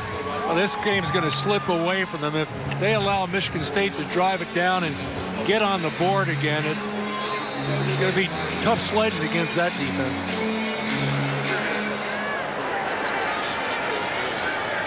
Madre London, the I-back. Colin Lucas, the tight end. Cody White in motion to the bottom of your screen. Still yet to see Gerald Holmes. Madre London started the game. L.J. Scott obviously has done his thing tonight. 3 yards there for the junior London. Well, you know, that's about as conservative as you can possibly be. The run game, relatively speaking, working. They went to a 2-back set. They called on my guy Lucas at fullback. Go in there and try to block that linebacker, and they pick up 3 yards. O.J. Scott still on the sideline.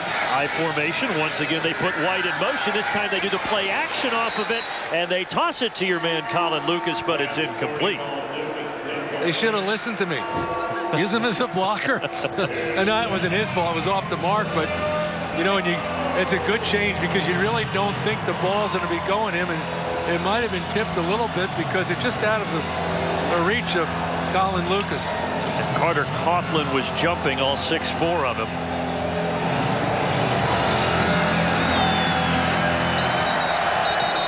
Third and 7, and whistles before a timeout is taken by Minnesota. First charge, timeout, Minnesota. They were disheveled on defense. P.J. Fleck realized it and burns that timeout. He's yelling at the official because if you make a substitution on offense, you should have the ability to substitute on defense. That's what he's upset about, but I didn't see any late substitution on offense, but that's what he's arguing about. He's still hot.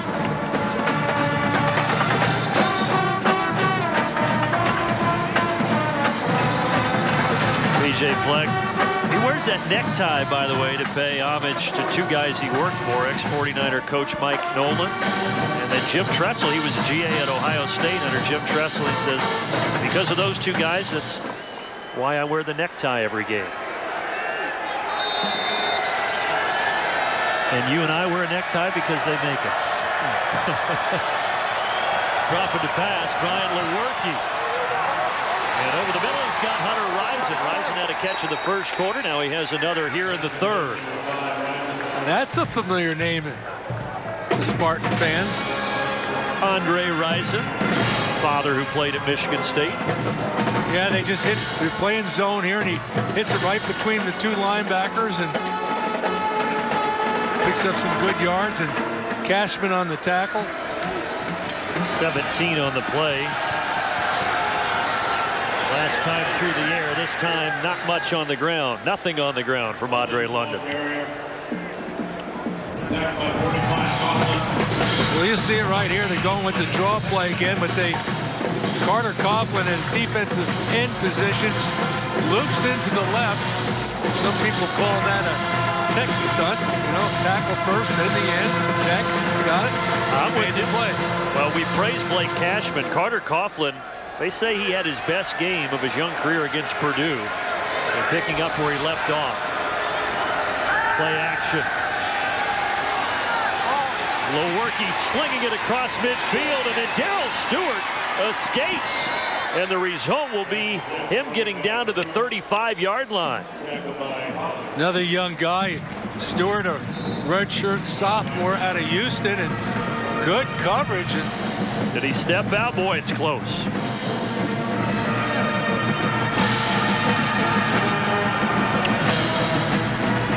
don't know that you could overturn it from that. Yeah. It's also tough with a white cleat. Yeah, Jacob Huff, you got to wrap him up there. I think Jacob thought he was out of bounds. 25 yards on that last play for number 25. And then right up the gut for Madre London. Takes it to the 29. They've been pounding the inside. They come back with two back. Watch out for the toss sweep. Think they go with that here, get to the outside? Nah, the fullback went out, so. Oh, yeah, Lucas just exited. L.J. Scott, he's getting a breather. Tight formation. Matt Sokol went in motion. They do toss. With Sokol as the lead blocker, there are others out there. This time, though, Minnesota was ready. Kunle Ayinde on the edge.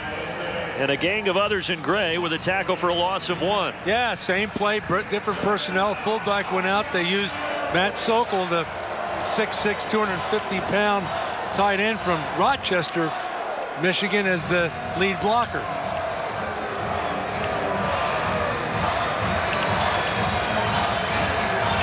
Six minutes left in the third quarter. A game that started late, 34 minutes late due to a lightning and weather delay.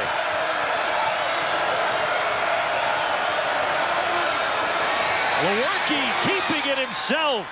He had the option with London behind him to pitch it, but he tucked it, ran, and got the first. Yeah, he came with the option. There was penetration, and one of the things they really like about Lewerke is he can take a nothing play, which that was right there, and turn it into a positive play. Good job by the guys up front, including Tyler Higbee, big left guard, keeping things clean for Lewerke. Good drive so far, 8 plays, 55 yards.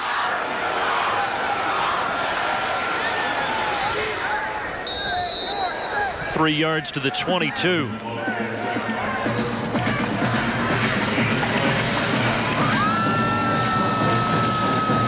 Mark D'Antonio has to like what he's seen on this drive. Oh, yeah, they keep going with this play. They'll pull the big lineman. They bring the wing, a tight end, over to the inside. It's a counter-type play. You seal everybody off. You shouldn't get any penetration. And with the backs that they have, if there's any seam, lights out.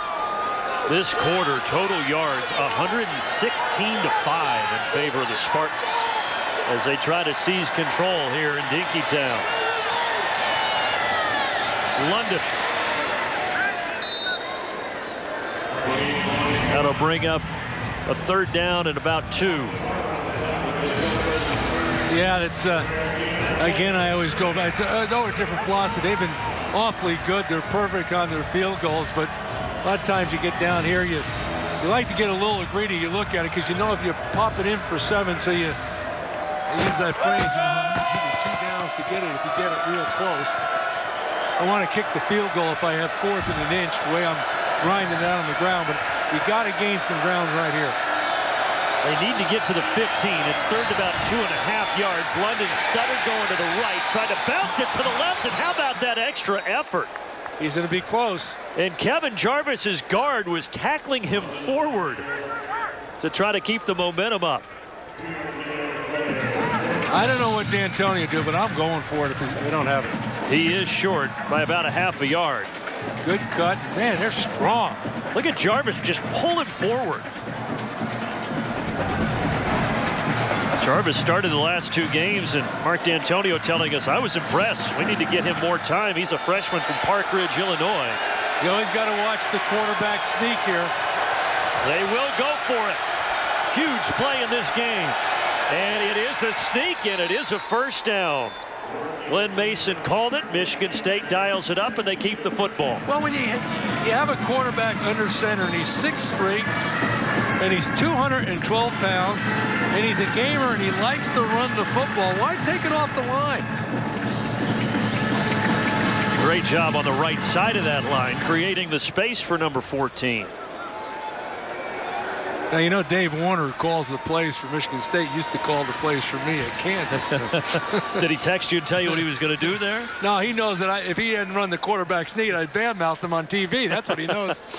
Dave Warner, who's been with Coach D'Antonio there all 11 years. And speaking of Coach D'Antonio, he watches the play clock tick down to 1, and he will use a timeout. Meet Julian. He saved over $8,000 by consolidating his credit card debt with a personal loan from SoFi. I got pre-approved online. It was super. We're running in. We're going to bust this game up and right now with you guys. SoFi, the preferred financial partner of the Big Ten Conference. High formation, toss left, London bouncing it outside. Creative running by Madre London. This is the 13th play of the drive, 9 yards. Yeah, about 4 of the guys I just mentioned their name, they all pulled left and blocked. They did a good job. The other part of State said if we don't run this ball in the end zone, you guys aren't going to believe what's going to happen to you Monday in practice. So, Coach, this will be the 14th play of the drive. Michigan State's had 21 plays this quarter, Minnesota 3. And I told you this was an important series. They had to get a stop. They have not been able to get the stop yet. It's not looking good. London slipping through just inside the 4.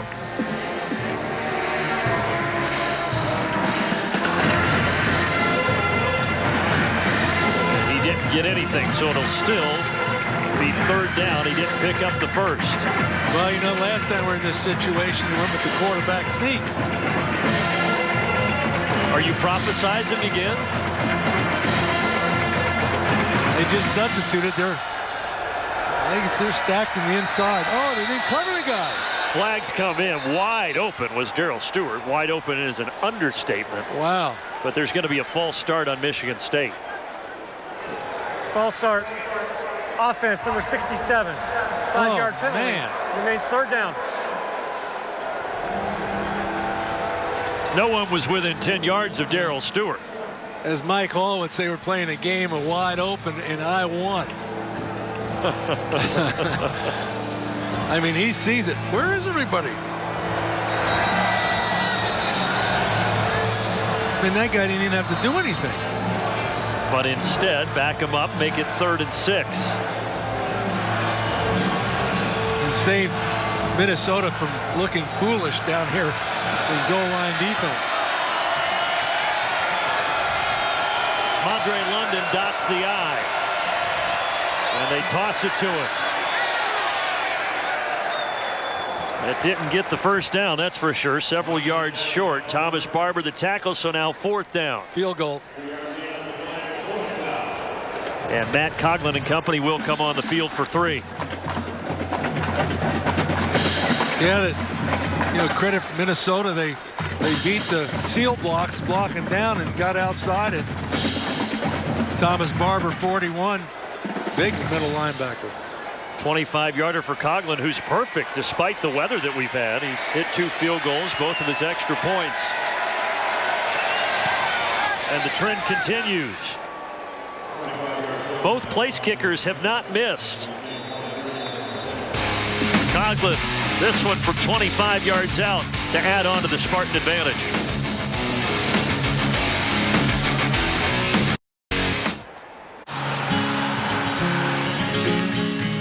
You can see what you like, but no mind. 'Cause I've heard it before. So, you have to start thinking that, and you know what Michigan State's going to do when they get the ball back, unless they make a mistake, they're going to try to use some clock up. The clock becomes their friend, and let's face it, they had a 3rd and 1. I'm talking about Michigan State. Critical error with the lineman moving. Cost them a touchdown, so they saved 4 points. I'm talking about Minnesota. Don't forget, Michigan State did have a 3rd and 7 on their own 23 on that last drive and completed a pass to Rison that kept it alive. As Shannon Brooks returns this out across the 30 with 8 seconds left in the quarter. Yeah, and now for Minnesota, because of the 3 scores, the sense of urgency takes over. So your initial game plan goes out the window, and you got a different quarterback in there, and you got to utilize time. I'm not saying you have to go to a 2-minute offense right now, but you don't want to be wasting time getting to the line and calling plays. Week 1 against Buffalo here at Minnesota. You and I were on the call, and P.J. Fleck played both Connor Rhoda and Dimry Croft in that game. And that's what we've seen. Rhoda started, Croft came in the second quarter, been it ever since.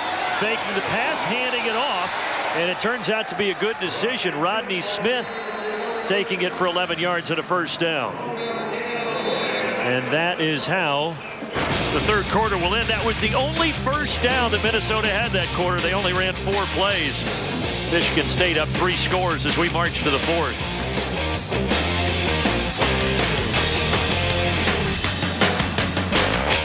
It's true. Fans are craving Dr. Pepper more than ever. So I've assembled a team. They're not exactly 5 stars, but they've got spirit. We'll be a tailgate. The score is lopsided. Sometimes the stats don't match the score. They do tonight. 23-6. 21st ranked Spartans in the driver's seat. As Dimry Croft hands it off for a short gain.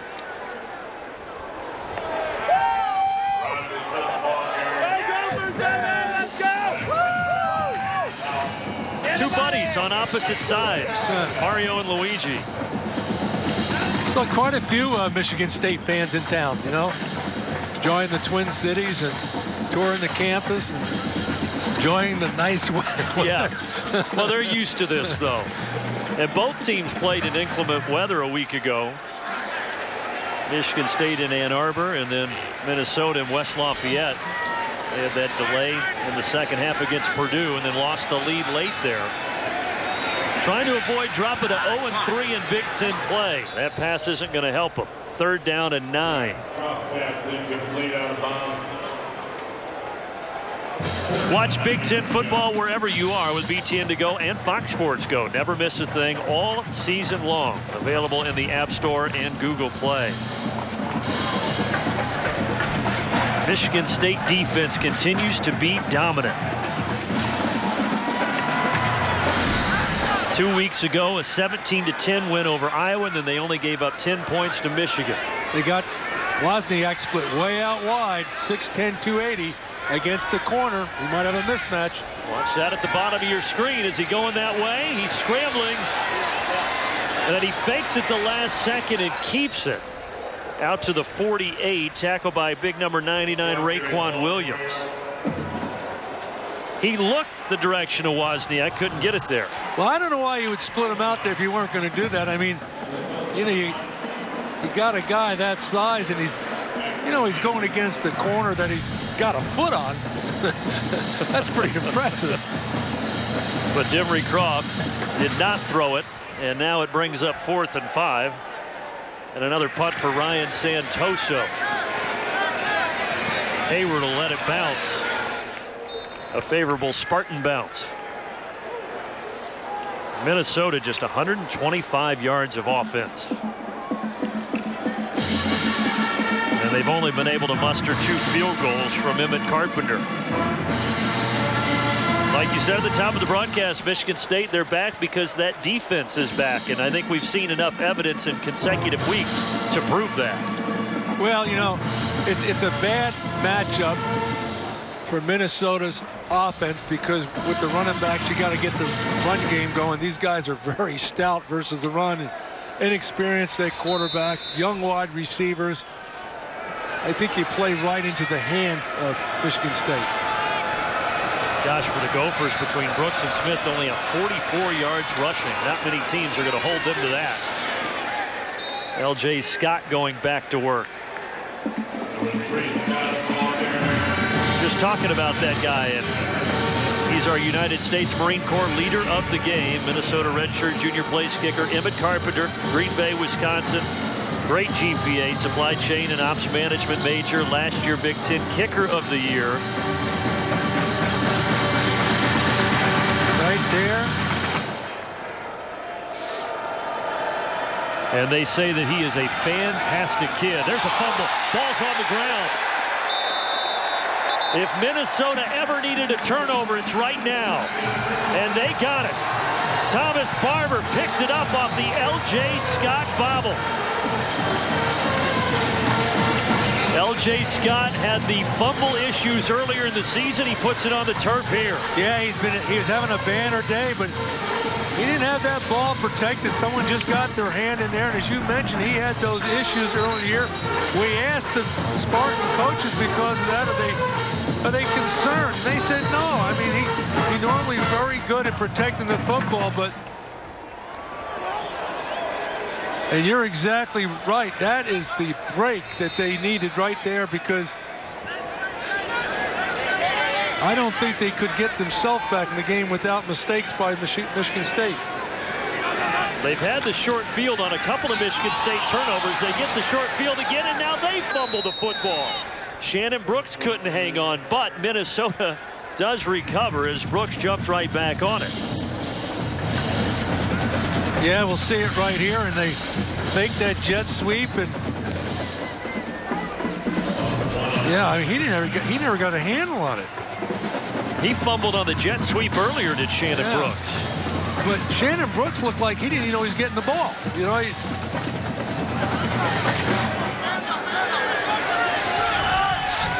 Second and 11. Croft keeps.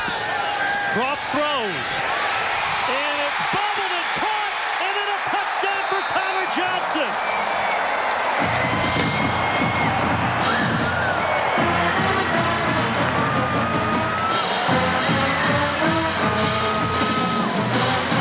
Against Purdue, Tyler Johnson had his third touchdown of the season. Now he has his fourth.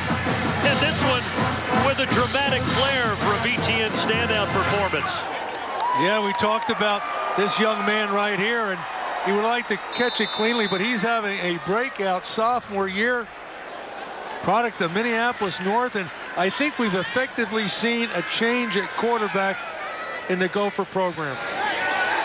Both place kickers continue to be perfect. That 28-yard touchdown pass was the first touchdown for Minnesota. It also was the longest play that the Gophers have had.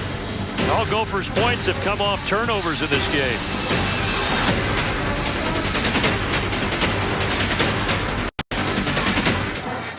I got a mortgage offer from the bank today. What? You never just get one offer. Go to LendingTree.com and shop multiple loan offers for free. Free? Yeah, could save thousands. Behind the end zone, and now you feel like, okay, they've got a little life. Well, they do, and you know, now they're thinking about go ahead and make another stop or get another turnover. All you got to do is get another score. We're right back in this. They're right back in this game right now. Let's face it. Michigan State, 3 costly turnovers have led to all 13 Gopher points. Connor Hayward stretching it outside, and this is a big return for Hayward. By far his best of the night. He flips the field position and puts Michigan State at the Minnesota 45. You know, I thought he hesitated initially like he wasn't going to hit it, and then he broke out, and they almost got him right there. He did a little pirouette. I think that's what they call that. And he's off to the races, and guys are picking up blocks. And look at the change in field position. They had struggles big time in Ann Arbor, returning kicks. Larice Nelson with the punts, Darryl Stewart with the kickoffs. And so they're giving Connor Hayward an opportunity, and he's making the most of it.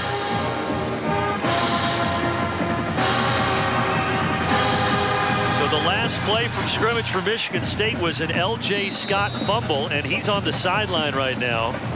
It's Madre London who's in the backfield for the Spartans. I would have been shocked if Scott was back on the field. London, good thing they turned to him. Oh, he dropped it. And then it goes out of bounds before Jacob Huff could corral it for Minnesota. And I don't even know where D'Antonio is on the sideline, but if you could read his lips, if you could see him, he'd be saying, "Are you kidding me?" And then you find your running back coach and you think, what have you guys been working on? Knocked out by Kamal Martin, but it was number 2, Jacob Huff, that thought he had that ball. P.J. Fleck was hoping he didn't, and then, oh, he lost it out of bounds. And we got a man down at the 35. And it's the coach. First and 10 after all that. And back to the ground. This time it's L.J. Scott. So Scott fumbled, London fumbled, then they go back to Scott, and he gets a nice gain for a first down. We go to Elise Menaker. Brandon, we see each game that Lewerke is a quarterback who is not afraid to take matters into his own hands and run the ball.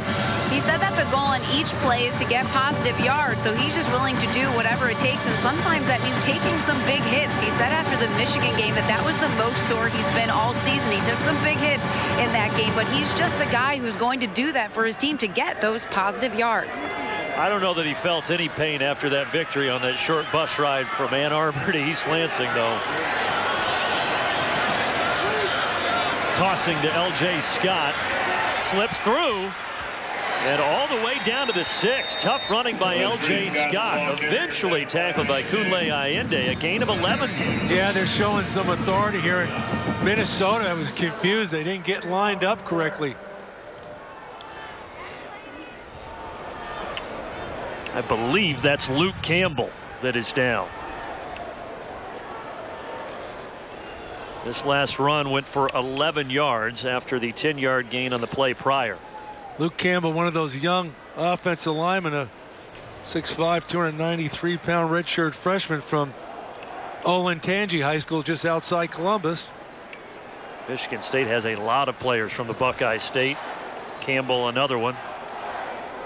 Yeah, we were counting them up, and imagine that 6 of the 7 guys on the back end of their defense from the Buckeye State.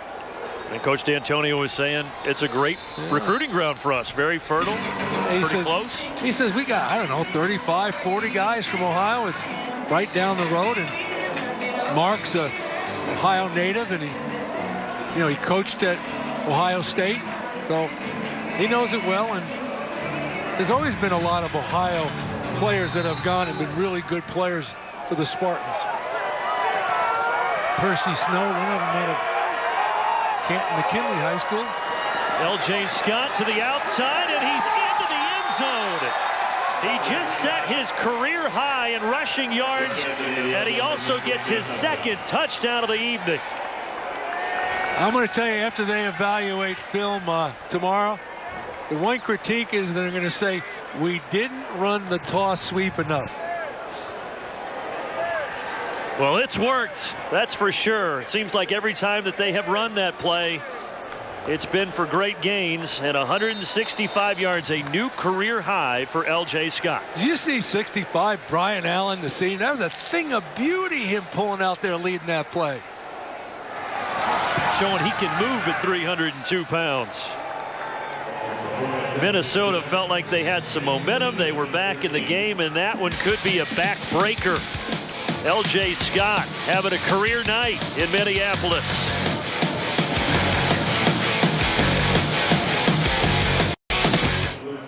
Howdy, folks. I'm here to tell you about KFC's Honey Mustard Barbecue Georgia Gold. No, tell them about Nashville Hot. Who said that? Nashville Hot. I will wash your mouth out with sweet and tangy.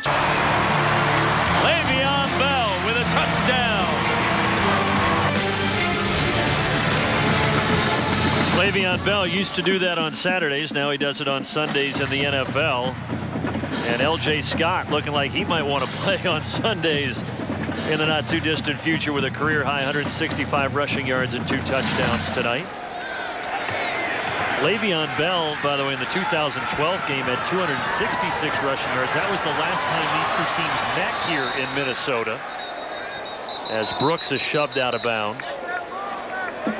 I believe he's from Ohio, too. Indeed. They played again in 2013, haven't met since until tonight, and L.J. Scott is happy to be facing the Gophers. He's out rushing their team by a wide margin. He's been on that stationary bike a lot. Sometimes he's been riding, sometimes he's just sitting and enjoying it. Maybe it's punishment when you fumble the ball. He did have the fumble. And Madre London, who was standing to the right of him, had a fumble on that last drive as well. Dimry Croft drops it. Picks it back up. Nowhere to go. Swung down to the turf that time by Chris Fry.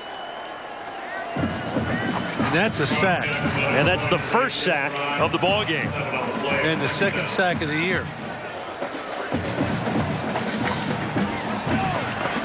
After Croft dropped it, just nowhere to go, and Chris Fry That's his 3rd sack of the season. But I tell you, Chris Fry's a scary-looking guy. You know, you said that in our meetings. Oh man! And then the coaches say, "Yeah, he is a scary-looking guy." Up Arlington, Ohio. They said he is a passionate dude, though, and always outperforms his ability. Dancing around, Dimry Croft can take off. That's something that is in his arsenal. Haven't seen it much in this game, but he's able to get to the 45. That's a gain of 12. 14 sacks on the season now for Michigan State. But we get another look at the Croft dance. Yeah, no contain. They get upfield, and he went head first. None of that slide stuff for me. I'm going to try to get that first down. The 14 sacks, though, now in the year for Michigan State after only 11 all of last season in that 3-9 campaign, which now just feels like a very distant memory. Croft connects with Tyler Johnson. So you still got 8:36 left in this game. Michigan State's not out of the woods yet, that's for sure. Well, here you go, press coverage and back shoulder throw. They execute it perfectly. Press coverage. You do that, they can't stop it.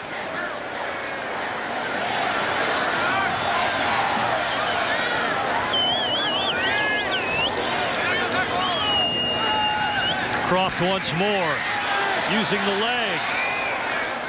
No slide again, lowered the shoulder. The 205-pound redshirt sophomore, 6 yards. Well, I'm sure Tressel and Barnett, the defensive coordinators, they came with outside pressure. When you come for outside pressure like that, there's no place for the quarterback to go up the middle. You guys in the middle, you got to contain them right up the middle and form a cup there, and they haven't done that. Able to slip through. That makes it 2nd and 4. Minnesota 0-2 in Big Ten play with the losses against Maryland. That was a disappointing one. And then the come from behind defeat as Purdue would catch up and win in the 4th quarter last week in West Lafayette. Croft faked the give to Shannon Brooks. He keeps, but only gets a yard. Well, there's no doubt this will be 2-down territory for the Gophers.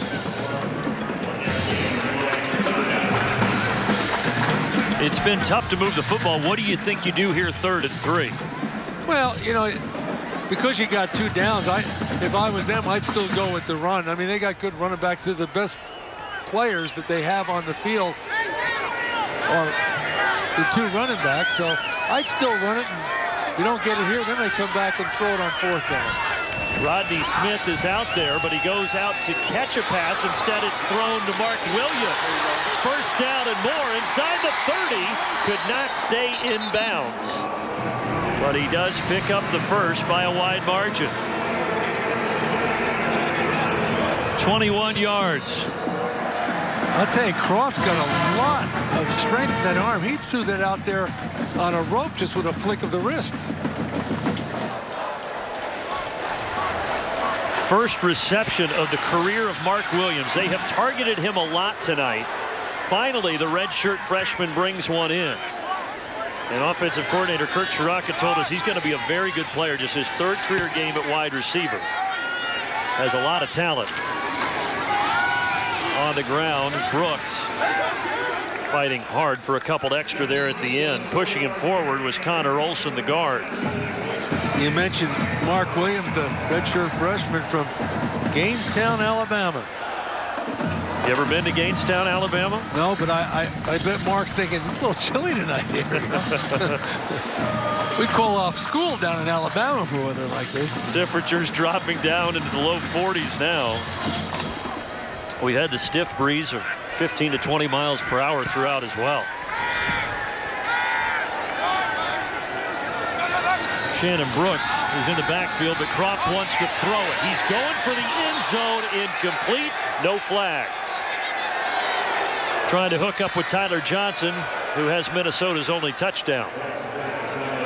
I wouldn't be a bit, the way they're playing this press coverage and haven't been able to beat him over the top, but the back shoulder throw has worked. You can see them coming back for that. Think that was clean coverage by Tyson Smith? Yeah, I don't know. I'd be probably complaining. And Tyson Smith, you know, he's a great story. The young man had a stroke and came back, and now he's playing football and inspiration to that whole team. Boy, he is indeed. Rejoined the team in fall camp. It's tough. A stroke at the age of 19. Croft over the middle. Tyler Johnson into the end zone. His second touchdown of the game.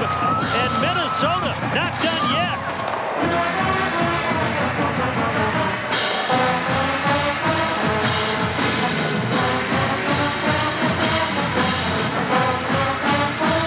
The first touchdown that Johnson had, he bobbled it, popped in the air twice to himself. There he left his feet to cross the chalk. Same type of play, crossing route over the middle, and Croft finds him. And you put the ball in number 6 hands, he's exciting. And I'm sure a lot of people would say, geez, I wonder if Croft started this game, if this whole game would have been a different story. Yeah, it was Connor Rhoda. But the ball turned over to Croft. 2 touchdown passes, both to number 6. Don't change that dial, because the Golden Gophers are saying, hold on, we got a little bit left in the tank.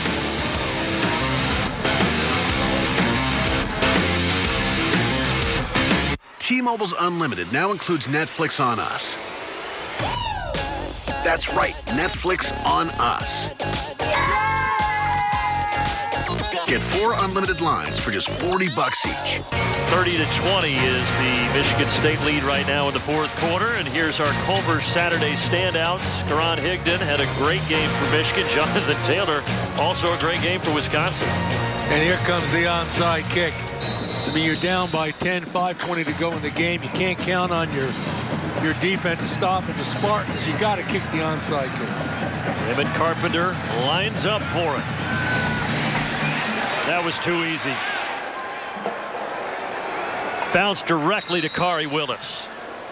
Yeah, as good a kicker as Emmett is, you need to pound that in the ground and get a big hop. And that was just a gimme little one to the shortstop. And that's what I was going to say. It was like a tailor-made 6-4-3 double play. Right on a perfect hop to Khari Willis. So now Minnesota needs a quick stop. Yeah. And you know what the Spartans are going to do. They're going to try to grind it out on the ground. And Minnesota's going to try to be ripping it out of the arms of L.J. Scott, who has proven to be fumble prone. And here we go, unbalanced, 2 back in the backfield, toss sweep unbalanced, and they don't have it defended. They have not had it defended all game long, and nothing changes here. L.J. Scott stayed on his feet after contact for about 8 extra yards to the 24, and that's a gain that time of 22. Yeah, but it wasn't just the toss sweep. They were unbalanced, and you know, you got to make a switch. You got to get your defensive front. They were 1 short over there. That's too easy. You got to move over, angle over there, do something, or you're outnumbered. Is that the player's fault for not recognizing it? The coaches for not yelling out there to switch? No, you got to have that in. There's got to be built-in checks for unbalanced formations that you always have. 4 runs of over 20 yards in this game for L.J. Scott. This one will not be for over 20 yards, just a couple.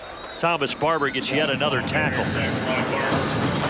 You know, I tell this story all the time, but I already had Marion Barber on the team, and I was recruiting Don Barber. And Thomas Barber went in the house, and I offered him a scholarship. And he's just a youngster. Timeout taken by Minnesota. Back in a moment. We took marinated all-white meat chicken and married it with our cheesy quesadilla to create the perfect union. Introducing Taco Bell's new crispy chicken quesadilla. Get it with all your favorites. He wasn't fooled. So Minnesota takes their final timeout, trailing by 10 with 4:21 left.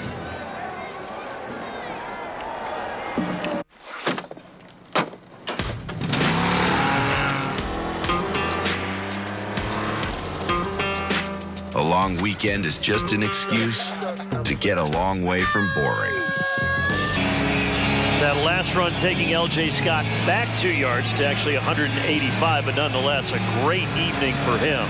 So now a 3rd and 12 for Michigan State. Minnesota with a chance to get the stop here. Yeah, they need to stop, and they got the fullback back in the game, and Colin Lucas, but running the other way, L.J. Scott. L.J. Scott inside the 10. And a flag is down. Probably a hold on the Spartans. So we'll have to wait and see. At the moment, L.J. Scott inside the 5 before he's pushed out. Mark D'Antonio just shaking his head. I saw Tyler Higbee, the left guard, number 70, throw his hands up. Holding. Offense, number 70. 10-yard penalty. Repeat. 3rd down. It is on the sophomore from Houston, Tyler Higbee.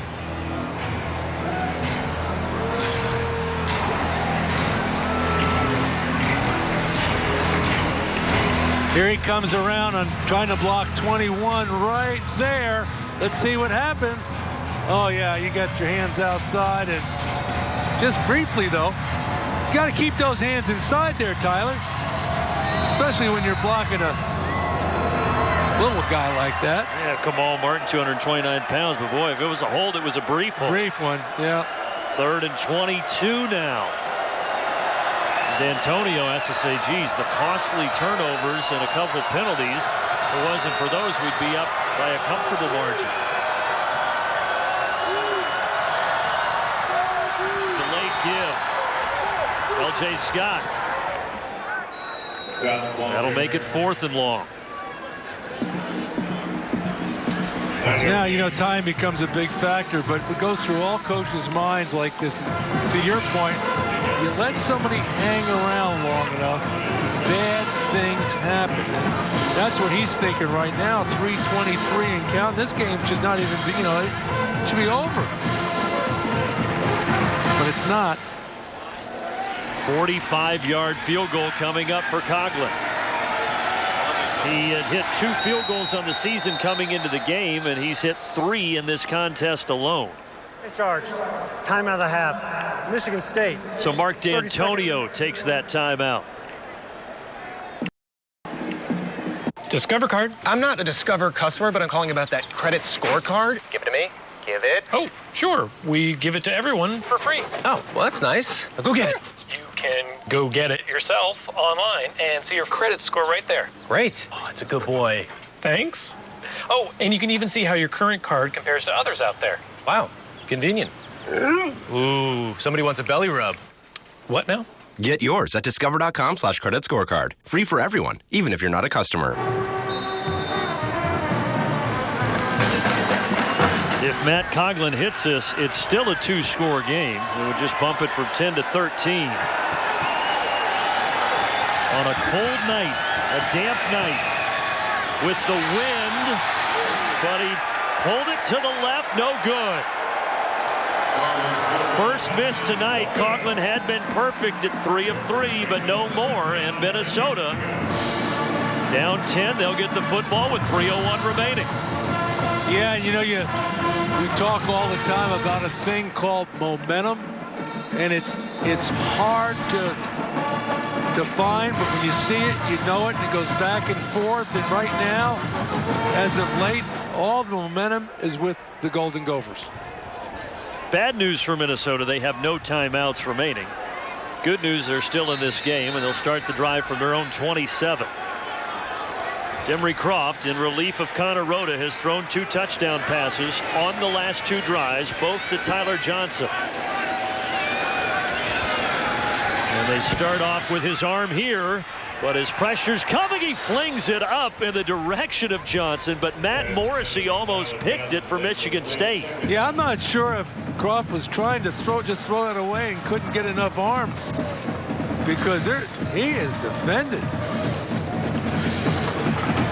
I mean, you can see it right there. Tyler Johnson became the defender. He knocked the ball away from Morrissey. It would have been intercepted. And Tyson Smith came on the corner blitz. Brought that heat to Croft. 2nd and 10.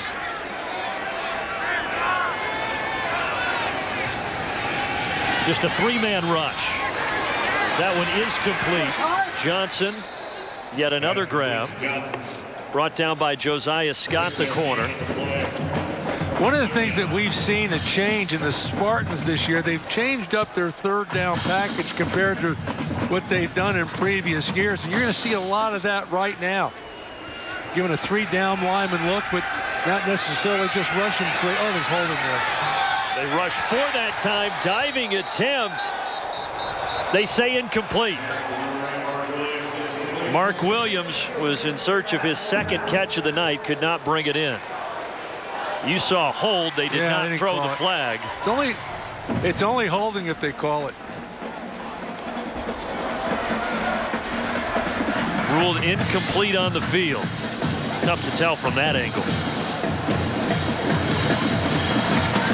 Looked like he trapped it against and he didn't get up and complain. Yeah, there was no argument. You're right. Here it is, the ball game, 4th down and 4. Minnesota has to have it. Croft does have it. First down into Michigan State territory. Hooking up with Mark Williams. Yeah, you talk about Mark Williams emerging as a receiver. We already knew about Tyler Johnson. And the Spartans have really been vulnerable over the middle. 22-yard gain, and it keeps the Gophers alive. And that one is batted in the air and incomplete. First time they have targeted Drew Himaleski, redshirt freshman. A receiver is another area where they've had so many injuries. And Himaleski getting an opportunity here, could not quite hang on. Yeah, you can't lead him with the defender coming inside out. You got to put it right in his midsection there. Croft's numbers since coming in.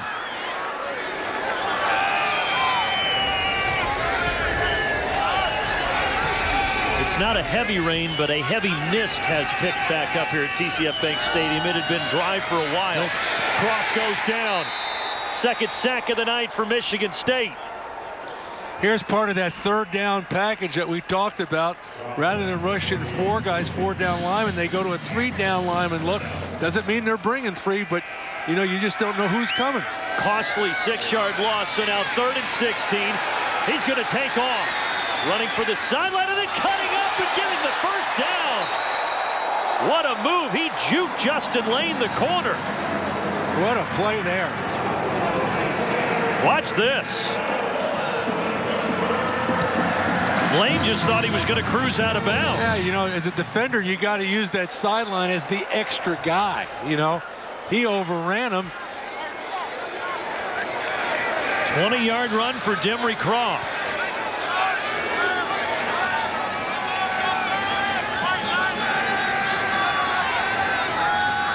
Blitz again. Yeah, Blitz. 5 coming. Blitz. Croft in trouble. He is able to complete it to Brooks. First down. Brooks inside the 10. A little magic escaping the pressure. Demry Croft completes it for 23 yards. Don't go anywhere yet. Michigan State wants a timeout. Both teams now out of timeouts with 1:18 remaining.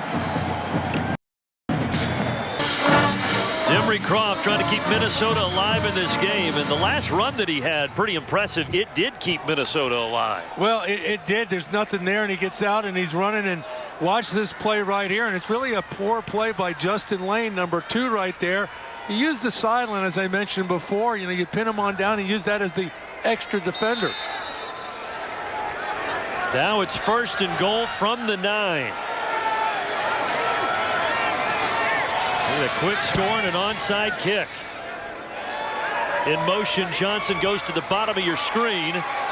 Pressure coming again, and he just flips this away.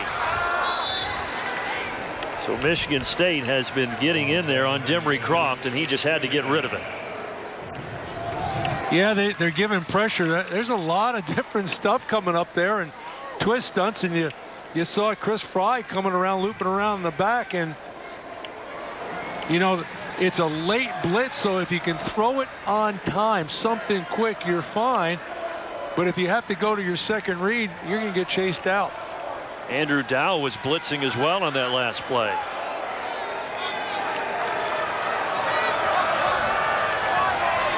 Johnson again in motion to the bottom. Croft is looking that way, and he's got it for the 3rd time tonight.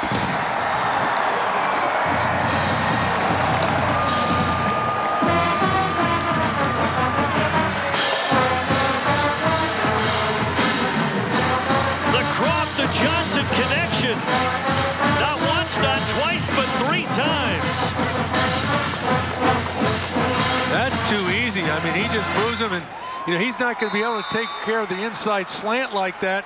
You got to get someone underneath trying to play him. But man, this Gopher offense has just woke up, and they're unstoppable right now. 3 touchdowns in the last 10 minutes and 49 seconds, and that's an important extra point. 3-point gain. And let's not forget onside kick, and you got Emmett Carpenter waiting in the wings, Big Ten Kicker of the Year last year. And let's face it, with a minute to go in the game, they get the onside kick. They're not going to be thinking field goal. They're going to say, hey, we can't get stopped. And recently the rain has picked up, and that's going to make receiving this onside kick a little bit tougher. As the onside kick that they failed to get earlier, the conditions had started to dry out. But that heavy mist, swirling winds have come back to TCF Bank Stadium. You think of the times when they've tried to run the fade and there's been nothing there.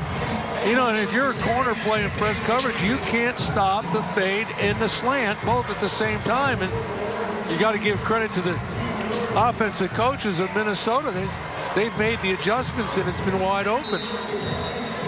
Tyler Johnson, 6 touchdown receptions. Nobody else has more than 2 for Minnesota on the season. And here we go with that onside kick. Well, the ball fell off the tee. It was a poor one last time.